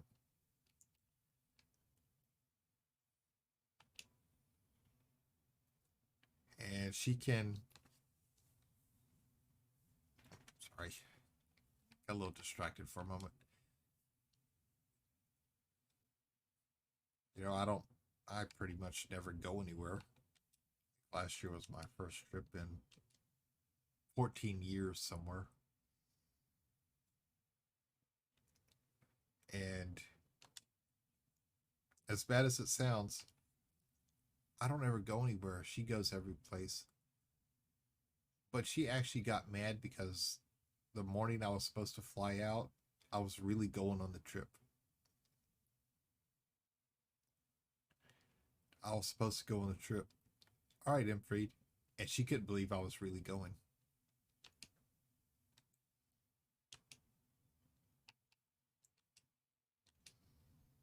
She was so mad at me for going.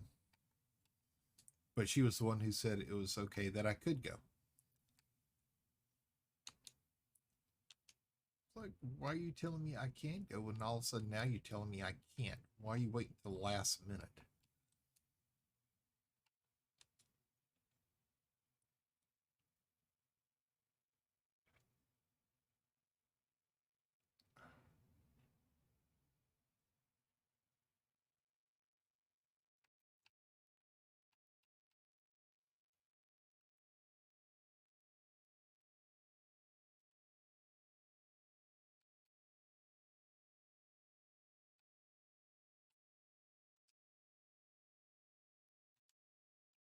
Problem is, I have to find that to do it, and I don't have the time to go find it. Okay, 20 units of cobalt. We could take that. Okay.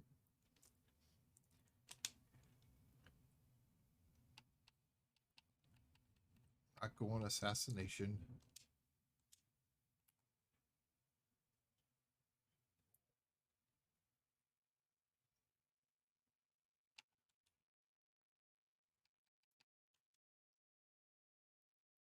Why was that marked? Okay, that's all. All right, we're going to go take the 20 units of cobalt first because we'll probably have yes with this one. We get the stuff out of the cargo hold. We won't have to worry too much about guest.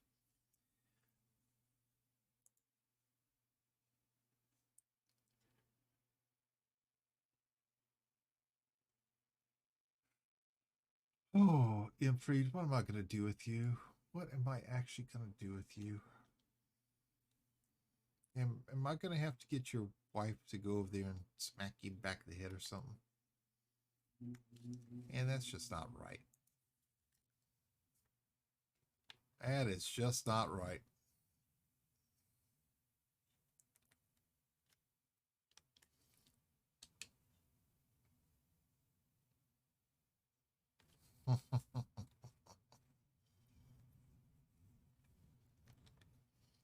She's the one that pointed it out to me.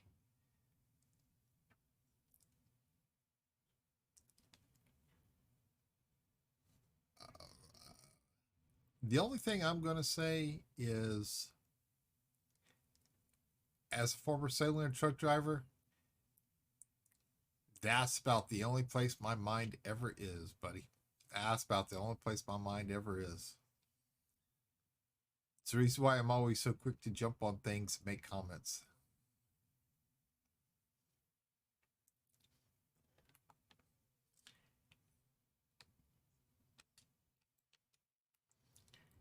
You know, I do try to be nice about some of the comments, but some of them I can't quite help it. They're a little ludicrous, and there are sometimes when I say something myself that just doesn't sound right. So I apologize. I can't help it. I do try. I do try. Ah, now the truth is coming out. You're framing your wife. She's saying she's innocent. Interesting. Interesting. And I see the amazing thing is that if you throw her under the bus, you have to answer to her on a daily basis.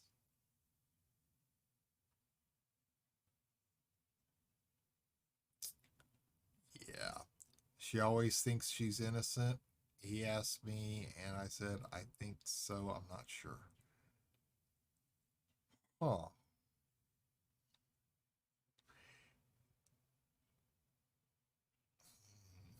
I'll have to think about that one. I'll have to think about that one. But good morning, Blazing Butterfly. How are you doing this morning, ma'am? I hope you had a good weekend. And just remember that if your husband gets out of control, dog shock collars wrapped around a certain body part can help bring him back under control in a very timely manner. Okay? You did not get that helpful hint from me. Nope. Just keep that in mind. And if you need some, just let me know. I have some that are available. I just need to get some new batteries for them when I send them to you. She's trying to cover her own behind. Well, I'm going to help her. I'm going to help her a little bit. That's the reason why I offered her the shock collar devices. Yep.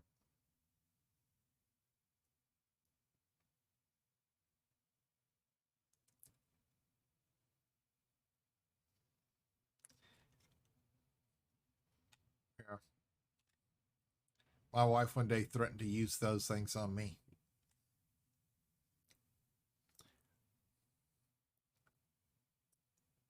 Of course, we had got some for the dogs. We didn't know what they felt like, so we decided I strapped one on my wrist one day and had her shock me, and it was like,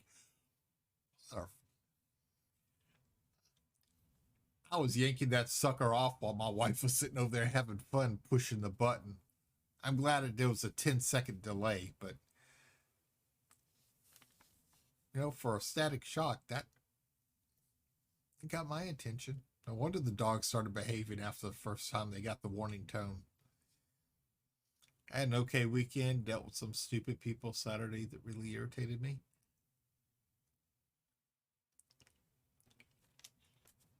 I, I, yeah, yeah, I understand that. I do. I really do. I find as I'm getting older that I really have a low tolerance for stupid people, which is just about anybody I come across anywhere. I know that sounds bad, but it is.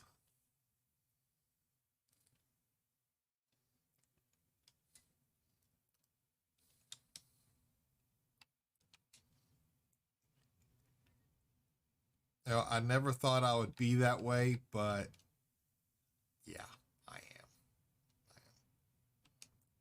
I'm trying not to be that grouchy old man who stands on his front porch, yelling at the kids to get off his lawn. I haven't gotten to that point yet, but to the idiot that walks his dog to go crap in my yard, yeah, because I don't think he's going to appreciate me taking my 12 dogs over to his yard for them to do their business.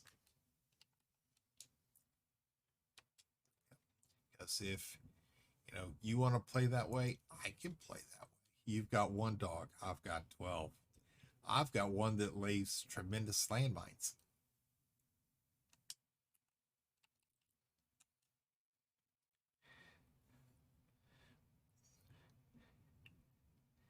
Be right back. Have to make a call, then I'll explain more. Okay. Oh boy, I already have a low tolerance for stupid. Keyword yet. Hell. And the keyword is always yet. I never thought I would be to that stage to where people just irked me over nothing, but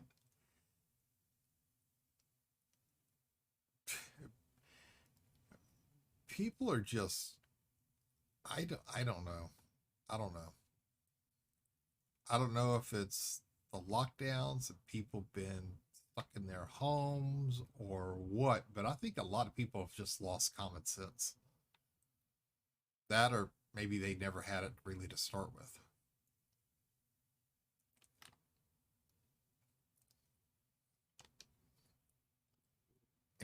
I've got a major attitude. I was raised to always speak my mind, and later on in life, my mother started regretting that, but that was her fault. You know, even my wife gets on me that for every comment she makes, I've got a smart ass response. It's like, well, yeah, that's me.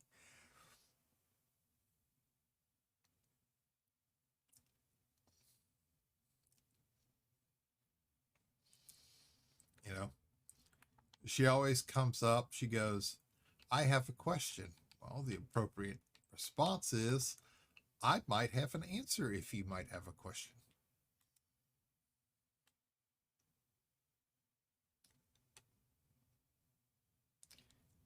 Just come right out and ask me the question. Don't say I have or I might have a question. That means you're about to hit me with something I'm probably not going to like. So just go ahead, ask it, and get it over with. But,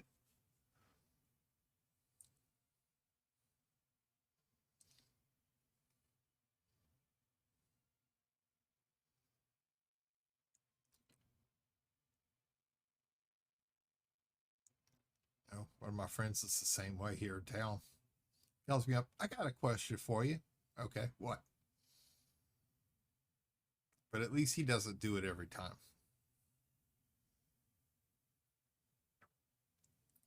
Most of the time, he just wants to borrow a tool or something. Like, sure, come on by.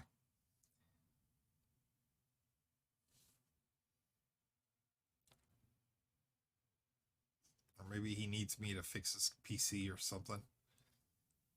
He's done that before. Called up, gone, I've got a problem with it. This is what it's doing. Sure, man, just bring it on by. We'll take a look at it. Tell him I don't have time today. I got a laptop he can use till I can. Unless there's something on it he needs. Especially right away. I've honestly lost all hope for this world. I had idiots to deal with Saturday. I was sitting for a spot next to driveway.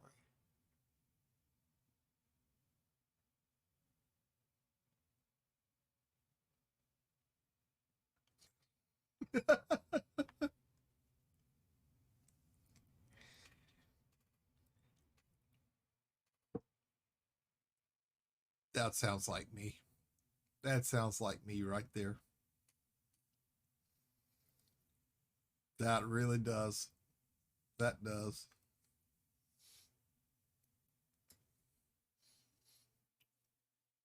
Like I'm the one who quickly speaks up when somebody tries to break in line.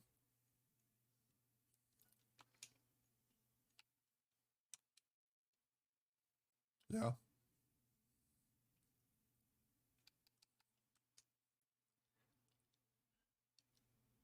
Yeah. I had a big argument with a customer one time in a Best Buy because this guy decided he was going to break in line in front of me and another lady.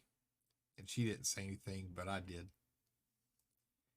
And when he got up there to check out, the guy wouldn't check him out because he saw him break in line. He told him where the end of the line was.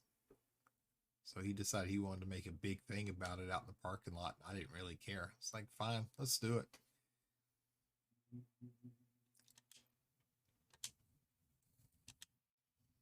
He backed off when a cop entered the parking lot.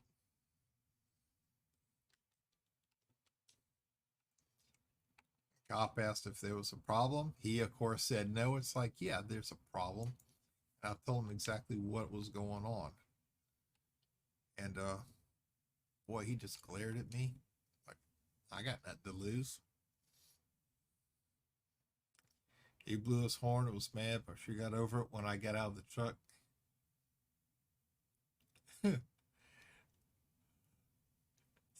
Yeah, dude, as tall as you are, as big as you are. Yeah, he was probably having second thoughts when you stepped outside the truck. Uh-huh.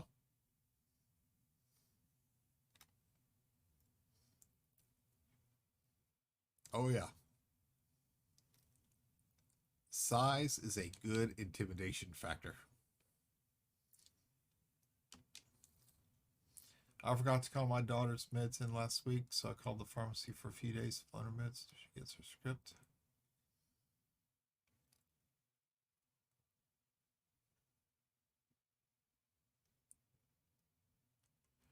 Ooh.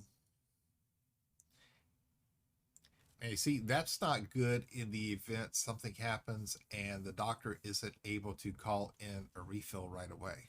That's not good. Because also, if y'all are having bad weather, y'all be forced to go get out in it to get your daughter's medicine.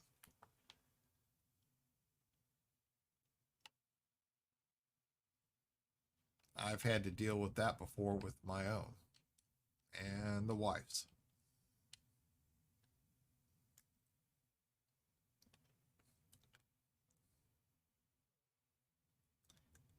And one of the best thing about our blood pressure medicine is one of the pills she takes is one of the ones that I have. She only takes one pill though. I have two different ones. I have to take one in the morning, one at night. So if she runs out of hers, I can give her a couple of mine so we can get by. Most people do when I step out of the vehicle or head in their direction. Well, damn, dude, you're I know you told me what, you're 6'6", I think. That would be enough to make anybody else stop and think. Even if they didn't have any sense, they'd realize I'm about to get my ass beat by the Jolly Green Giant here. Uh-huh. I mean, I would. Oh, her meds are for epilepsy? Yes, ma'am. Yes, ma'am. I know. And it is essential that she has her medicines. Always. Always. I believe that they should have given more than 3 pills. Now, our pharmacy here, when I ran out of blood pressure meds, they at least gave us a week's worth. Just as floater because we've been taking the prescriptions for a while, but 3 pills, it should have been a lot more than that.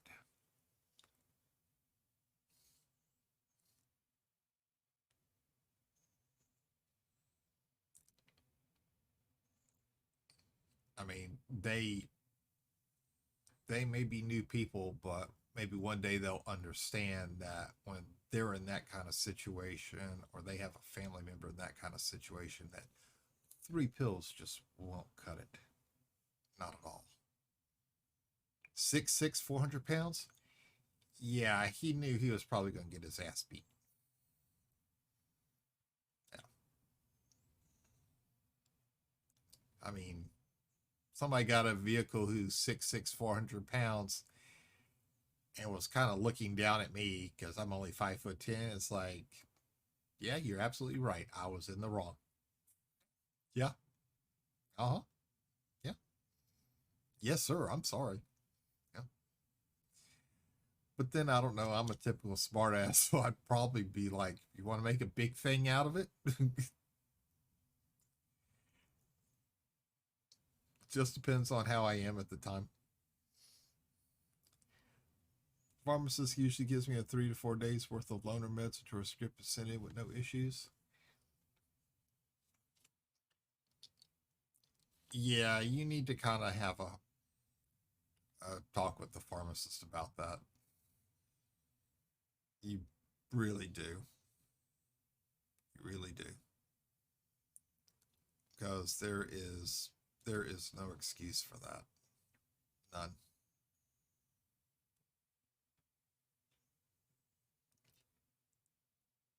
You know what, with everything going on with weather related issues and all this, you don't know if something's going to happen, the weather changes, y'all get snowbound where you can't get out for today. That puts you in a bad spot because then you've got no choice but to get out in it. I'm going to, been with them for over 10 years. Yeah, most definitely. You really need to.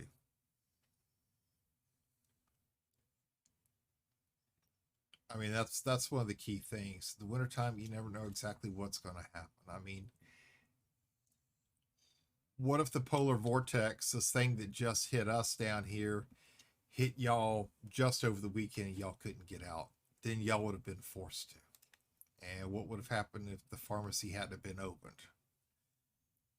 You know, y'all have been hosed trying to find the meds that y'all needed.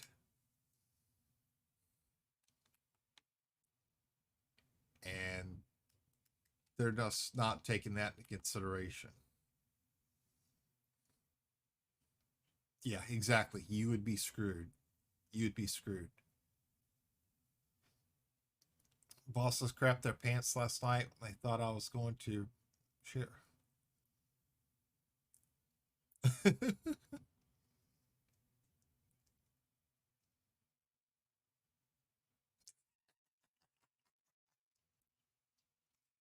Let me tell you what. Okay. I'm not big on heights, yet Tiger Stadium for LSU. Okay. I was out of work for a short period of time, so I was working at one of these temporary temporary work agencies. I was assigned to work with this glass company, and we were installing the glass panels way up there on the top of the new uh, uh shit.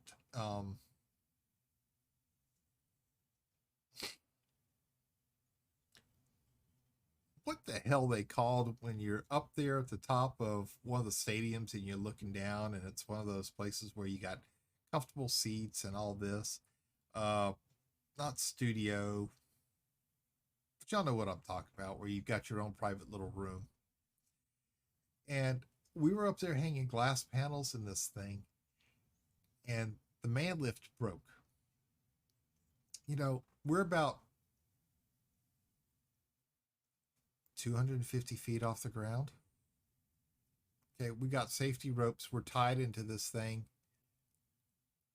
And we just put this window pane in.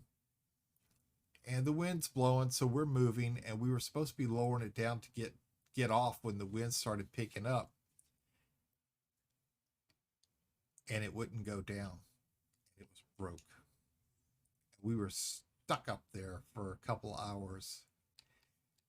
And me and the other guy were both talking about it, and we were up there going discussing even possibly pulling that window pane back out, crawling in skyboxes. Thank you, Imfrey. Thank you. We were thinking about pulling the window pane back out and crawling in through the hole there for the skybox, just to get off that man lift because the winds were starting to pick up a bit too much. I mean, we were really moving. And he and I were standing perfectly still because it was getting our attention how much we were moving.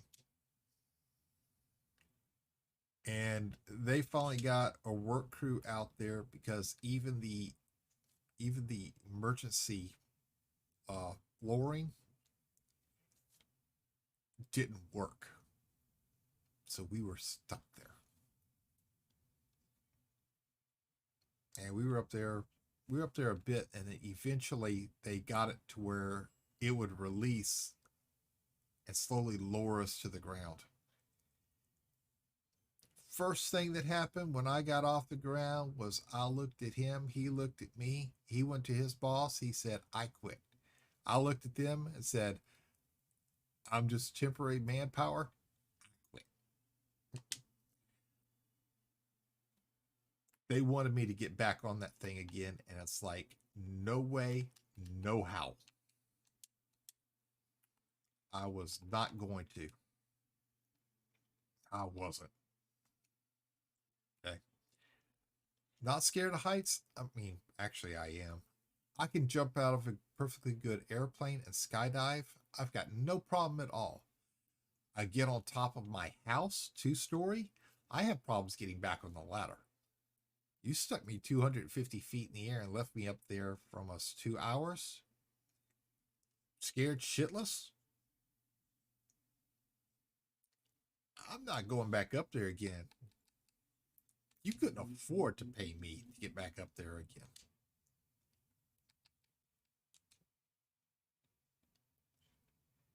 I'm a temp worker. My company will actually pull me off unsafe job sites. Yeah, I called them up and I told them why I was not going back. And they actually told me that I was never supposed to be put on that man lift to start with. It's like, do you think maybe you could have told me that before I went to that job site?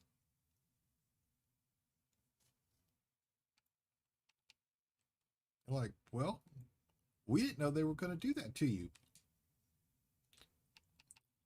Well, they did.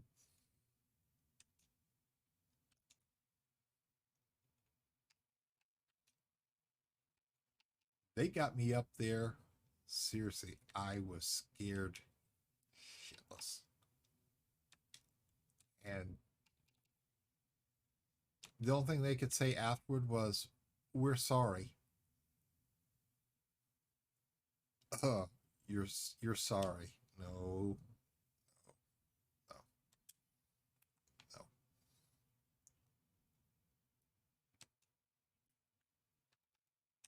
I mean, I was beyond terrified. I was. We were both crouching down, being careful not to move, holding onto this thing while the wind was rocking us back and forth. And the worst thing is, this thing was creaking. It was it was really bad. It was really bad. Because we had put the window in, we had moved about a foot away from the outside of the building, and it just started going down when it stopped. So we were about foot and a half away from it and 2 foot down. So we could have easily climbed over into that thing with our safety ropes on. And we should have done it. We should have.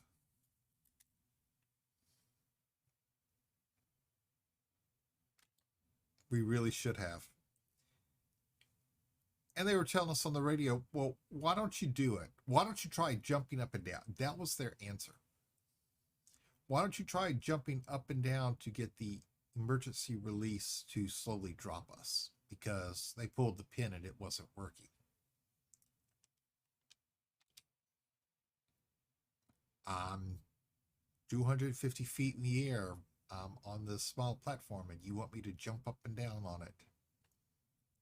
I don't think so. I don't.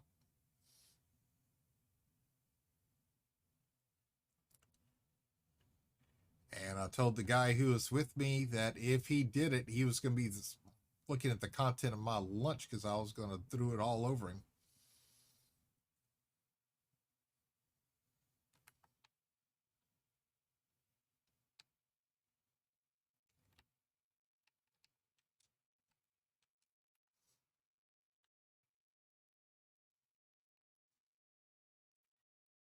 Yeah. I know. Everybody's in a hurry for their stuff.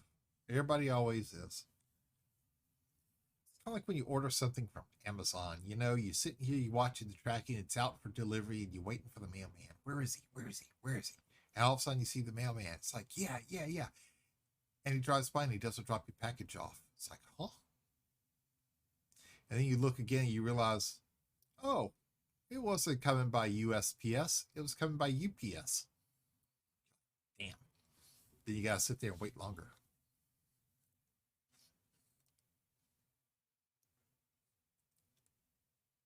But yeah, the guys on the ground, they stopped working because they were looking at us. It's like they were waiting for the thing to fall over.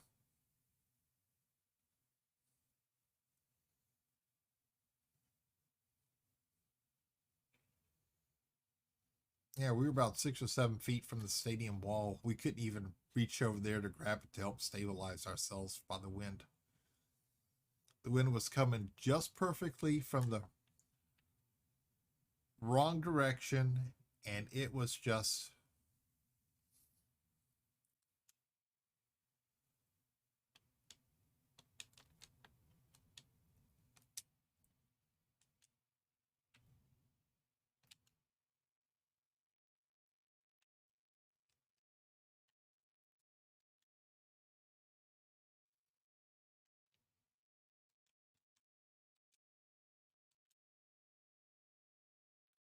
All right.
Still got me.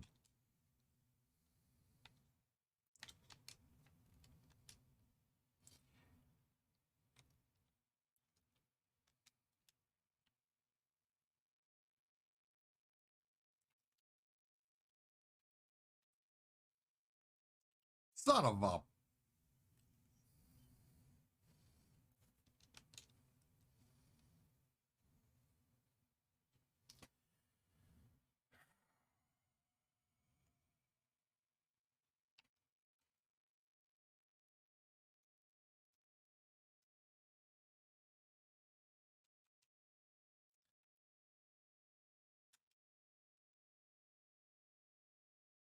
Not saying a word. I'm not saying a word.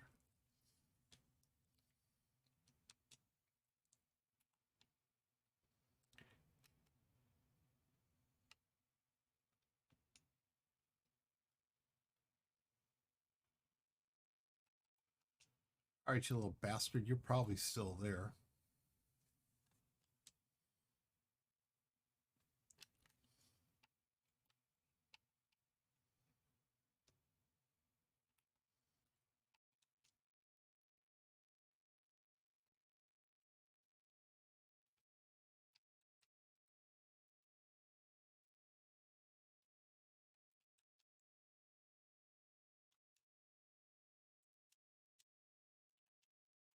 I don't want to hear your incoming message.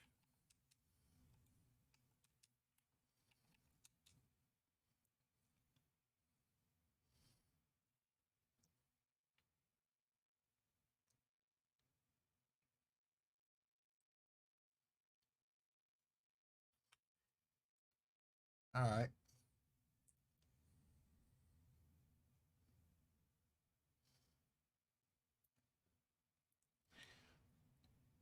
We are going to start doing a lot of practice with combat.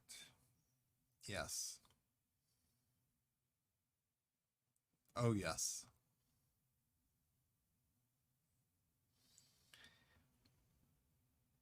This way I can be prepared for this and start kicking little SOBs all over the galaxy. My company told me don't do anything I don't feel comfortable doing, and if you're more than 6 feet off the ground, you need to be tied off. Well, we were tied off. That was the problem. The only problem is, though, is that it was supposed to be quick. We went up. We were supposed to put in this pane of glass. We were coming right back down. That was it. That was it. So, okay, I can do that. We got on the thing. We tied off. Told the guy, I got a little problem with heights. He's like, okay, that's no problem. Should be no issue at all. He goes, we're not going to rock. We're just going to take the steps we need to. We're going to put the window in. We're going to put the sealant on it. Put the weather stripping type around it because it was a hard plastic strip. A little bit of sealant at the corners. He goes, that's it. He goes, it's going to take us more time to get up there and down than actually putting in the window. All right, we could do that. Yeah. And then we get up there and then get stuck up there for a couple hours. Yeah, because apparently he wasn't too keen on the heights either.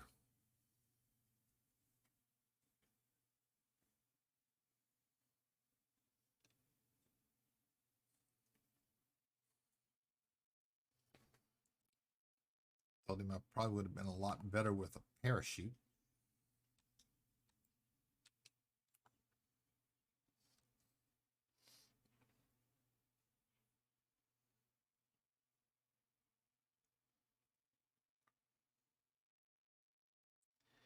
All right, if this son of a bitch pulls me out of hyperspace again,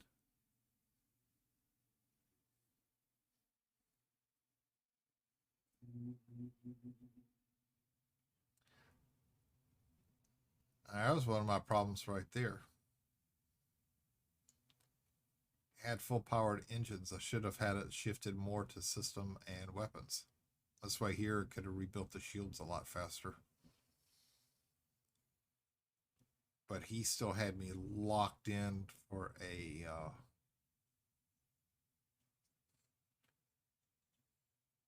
23 mass disruption, so I wasn't going into hyperspace that quickly. Check DMs. I had nothing to do with it, I swear. Yeah, I know. He made the clip of me blowing up. I don't have to look. I know exactly what he's done because that's what he likes making clips of. And I'm saving them all for the Great Explosions of Astro, Volume 1.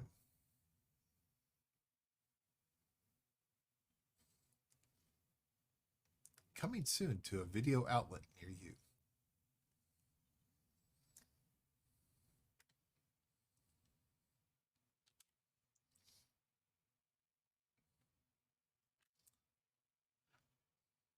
So, yes, ma'am, I don't need to look. I know exactly what he's done.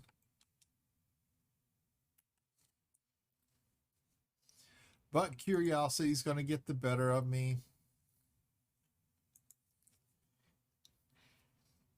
You're getting good with the titles. You're getting good with the titles. Yes, you are. Yeah.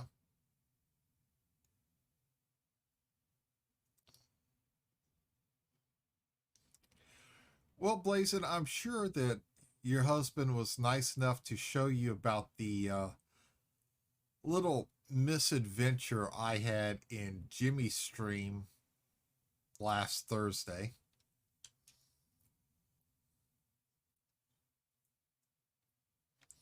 I'm sure he's told you all about that.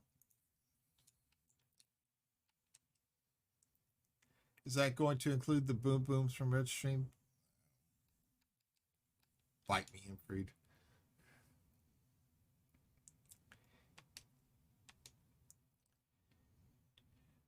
No, I haven't showed her yet. I am actually surprised you haven't showed her that.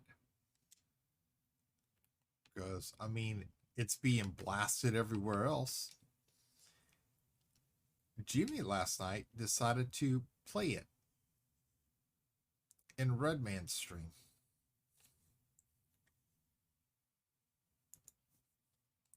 Yeah. Yeah. And then he posted it on Twitter, calling out GasX and Pepto for help. It's like, man, that is just not right.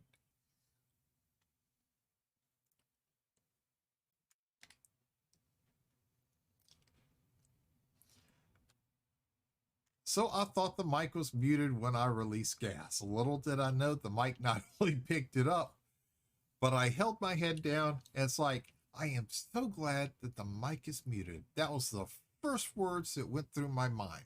And all of a sudden I heard him go, and said something. And then he started laughing and everybody else did too.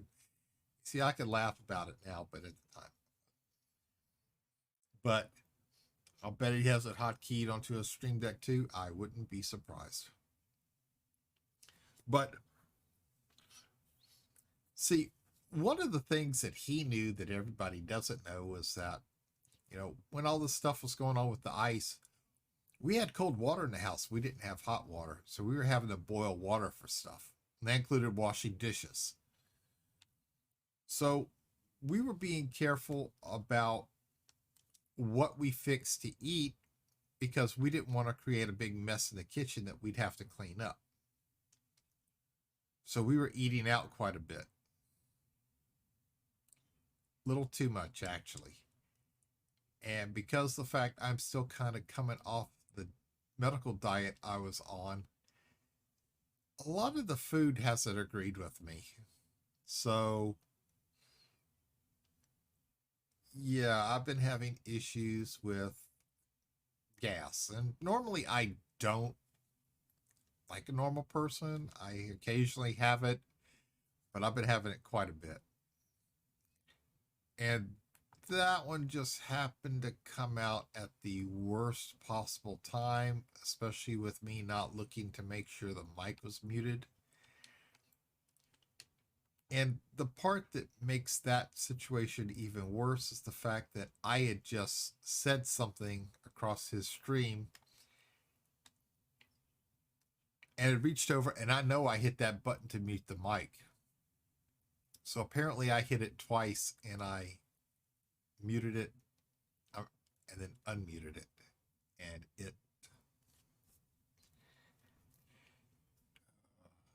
he knew, I knew people in your stream knew. Yeah, Jimmy knew. People in my stream knew. I don't know if the people in his stream knew, but yeah. And I don't get embarrassed very often, but I was really embarrassed. I really was. So after a few minutes, he kind of dropped it, but it was,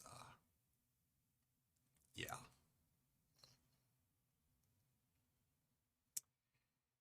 And my wife wasn't home. She went to the grocery store that day, and when she came home, she asked me what was going on, and I told her about it, and she just busted out laughing. She did. She could. And to add insult to injury, she goes, well, recently you have been doing some monsters. That just did not help matters. That really didn't. It's a top clip.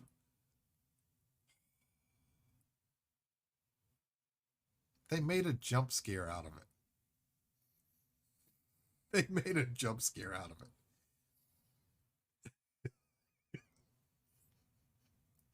I think that's the worst part. I need to tell him, since you made a jump scare out of it, some of those bits need to come my way. That came from me. That was my creation. I should hold copyright over it since it's my work.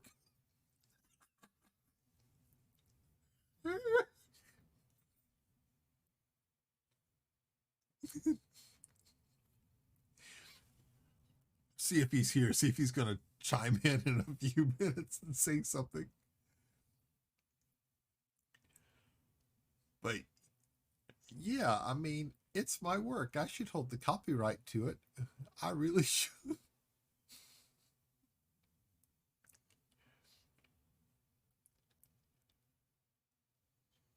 I mean, okay, I can laugh about it now. The other day, when I did it, oh no. I actually had to put the headphones down and walk out of the room. I. What? No way.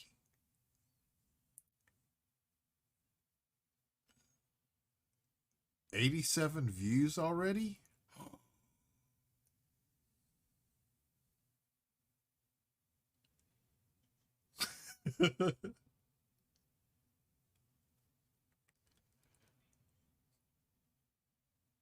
That, oh God.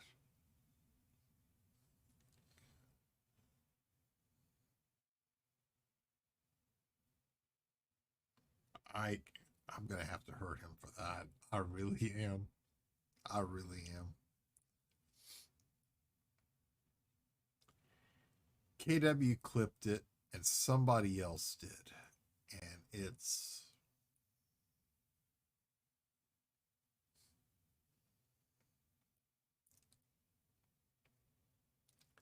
I cannot believe that. I cannot believe that.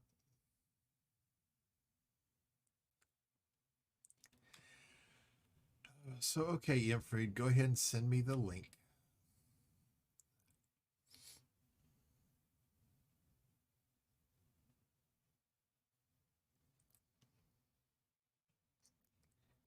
All right, go ahead and send me the link to it.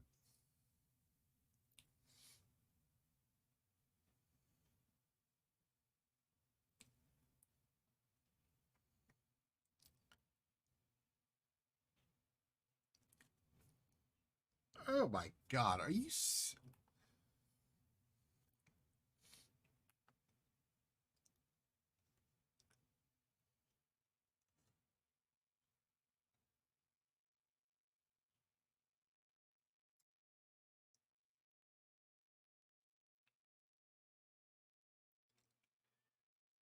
Just go ahead and send me the link to it.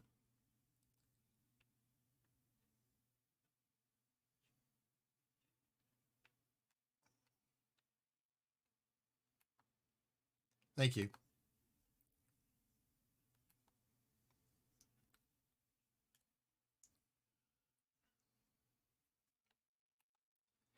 It's going to be a few minutes before we get up there. Oh boy. All right. So this is what we're talking about so that everybody can go ahead, see it, and get a good laugh at it.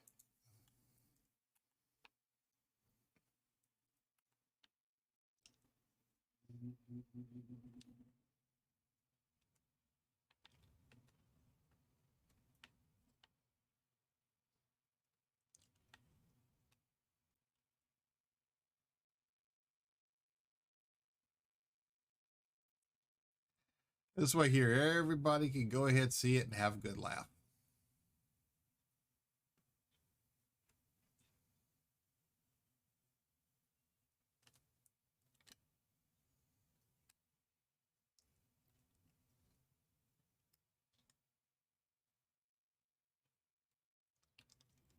We'll just go ahead and get it out of the way.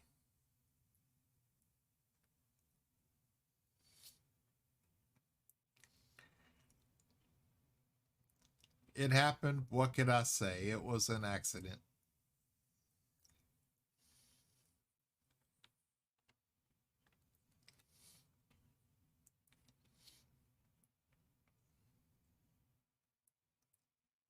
Oh, I have an idea.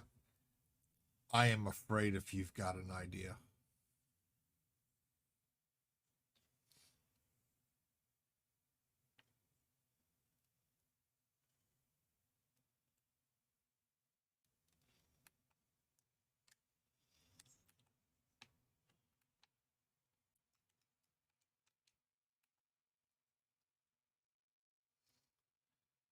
I have to run in a few therapy session for the next hour.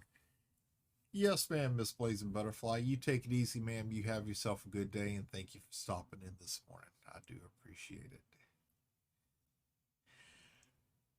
I am so afraid to hear your idea, Imfried, but go ahead and hit me with it.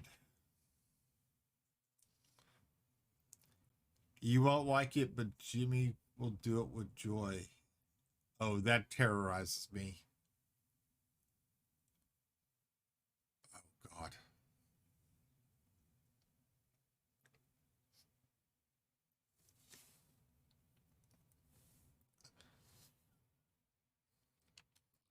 That sounds like Jimmy and DC sending me a gift that Amazon won't sell, and Amazon sells some really weird stuff.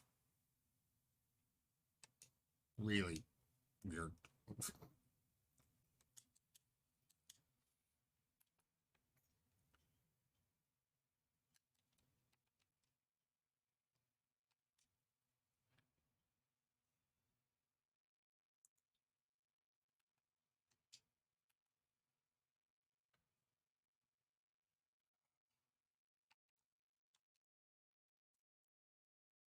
Okay, we landed, we dropped off our gear, and now we're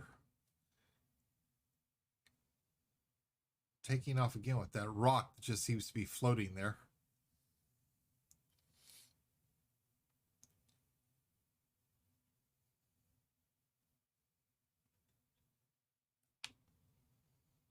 Okay.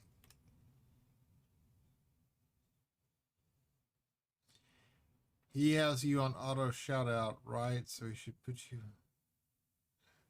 Actually, no, he doesn't. He's deactivated his auto shout outs.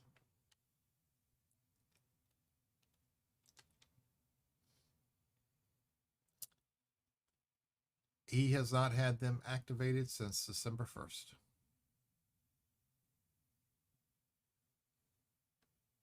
He's deactivated his, and I reconfigured all of mine.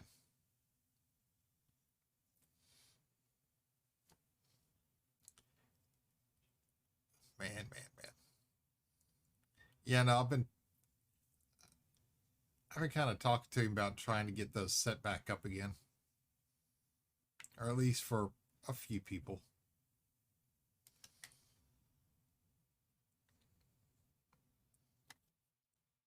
Me, I about myself, I don't care since I'm always in his stream. I mean, I never shot myself off there either. And most of the time that when I'm in somebody else's stream, I'm there to have fun and watch them. You know, that's one of the things about me and watching other content creators is the fact if I'm interested in a game and I'm not sure if I want to buy it, I may watch for the gameplay. But if I like them and I like the way they carry themselves, the way they continue to engage chat, the way they, you know, take care of problem people, I'll follow them because I want to go back and watch them. It's just like everybody else I watch. I go back to watch them for them. I don't care what game they play. I'll going back because I want to watch them.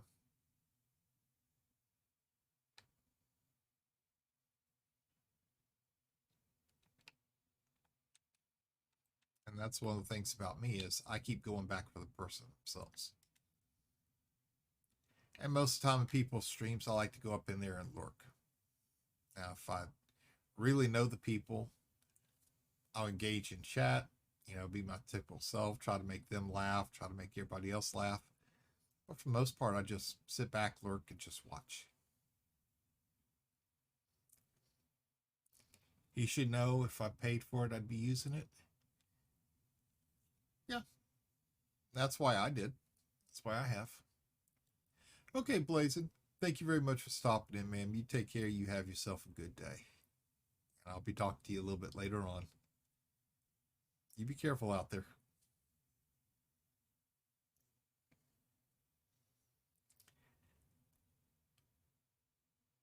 And that's the reason why I reconfigured all the names on mine.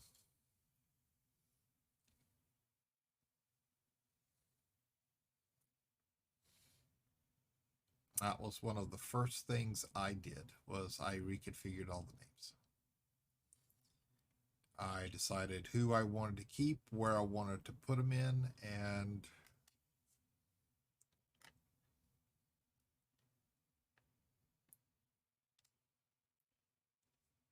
gotta be a little bit more careful with the engine thrusters, because I think I also upgraded my thrusters on this thing. Thank you. You also, it's a virtual appointment, so at home, no travel. That makes it better. That makes it better. Well, thank you, Miss Blazing Butterfly. Thank you very much, ma'am.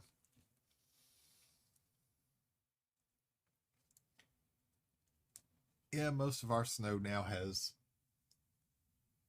melted except for a few little patches here and there. Like I said, our backyard looks like a swamp.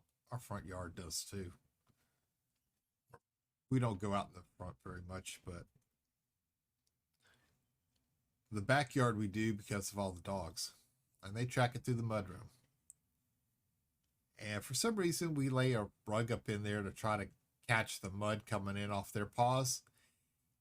And we've noticed that they started running around it so that they can actually track the stuff through the house a little bit more. So we think that because they got a little bit smarter, we got to get a little bit smarter too. So we set up a second one through the doorway, so they're forced to run across the second one to get to the house. And we've watched it. Two of them have started jumping it. They run around the first rug and they jump the second one. So we're trying to figure out a way to do that. We're thinking about putting a rug down across the entire room to where they can't do that.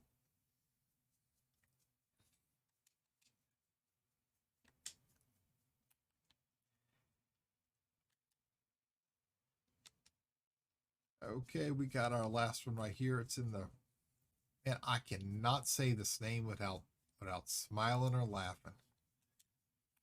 Yeah, that's right. Astro Glide is going to the Ramit system. That just,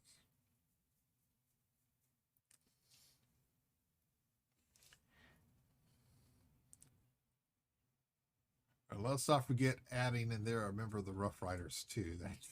That just makes it, about 20 times worse.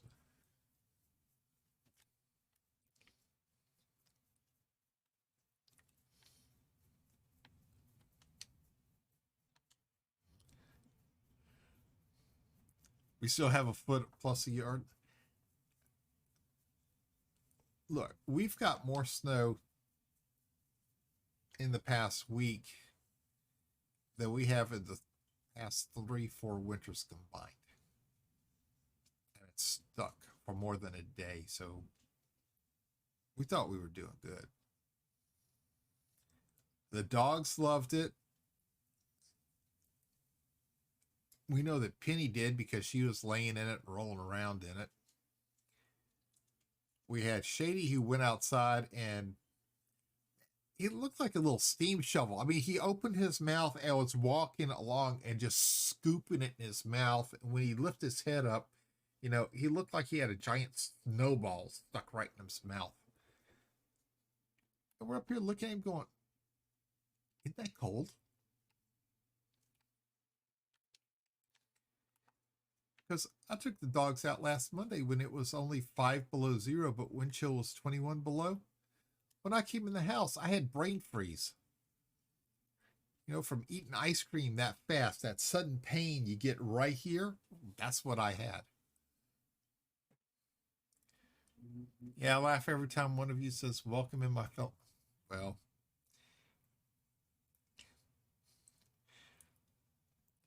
let me tell you something about that info. We were throwing out name suggestions. I came across the Rough Riders. I was thinking more of Teddy Roosevelt's Rough Riders. And everybody else pointed out that, yeah, Astroglide and Rough Riders doesn't seem like it goes well. And everybody was just laughing. Ben Luton, how you doing today? Welcome in. Welcome in. Hope you're doing good. Hope you had a great weekend. And yes, welcome aboard, Commander.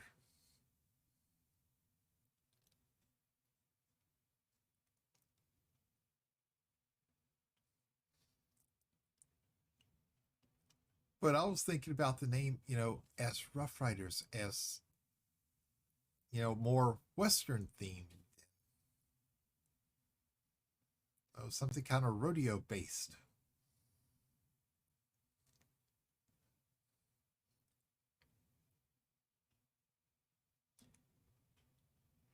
It makes it even better when they say, let's think of it, okay? Astroglide, member of the Rough Riders, and we're in the Rammet system, okay? That just does not sound right, okay? There's no way none of that can sound right. It just doesn't. Yeah, no, the names don't go well. Spent weekend on my way to Colonia. Oh man, that sounds like you had a great weekend.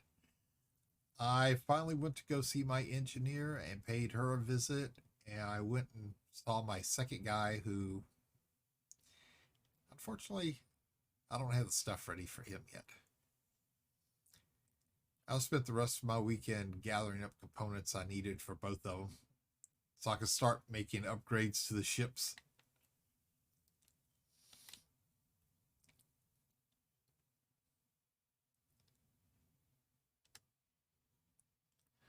Trying to figure out what was the best upgrades and which ones I should overlook. Nope, no way at all. Out.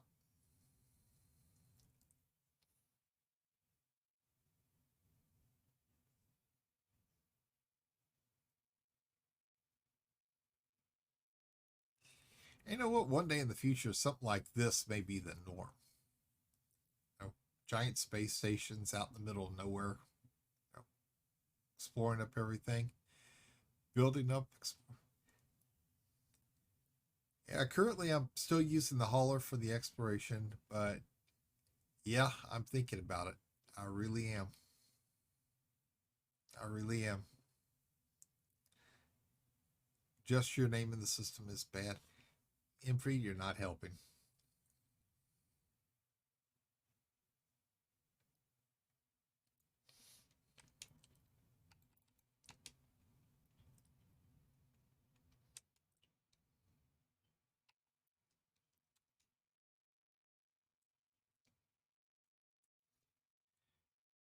All right, this is our last little delivery.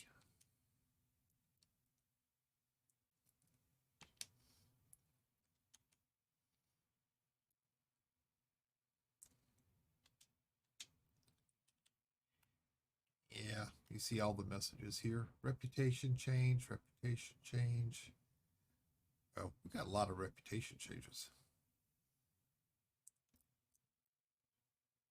That last one was the move when I moved my Phantom back to the station we were starting from because I was doing some little mining last night. Playing around with mining, getting used to it. At least the station name is cleanish. Man, man, man.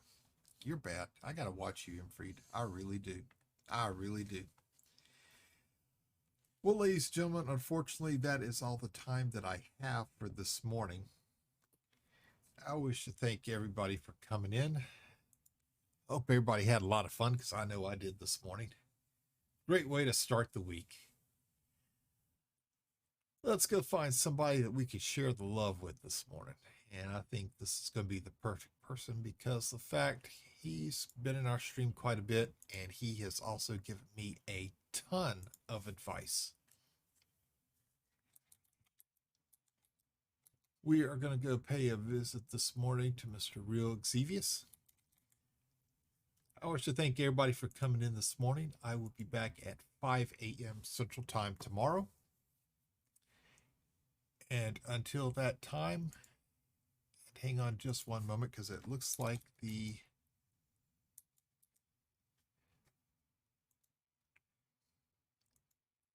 Twitch is messing up again.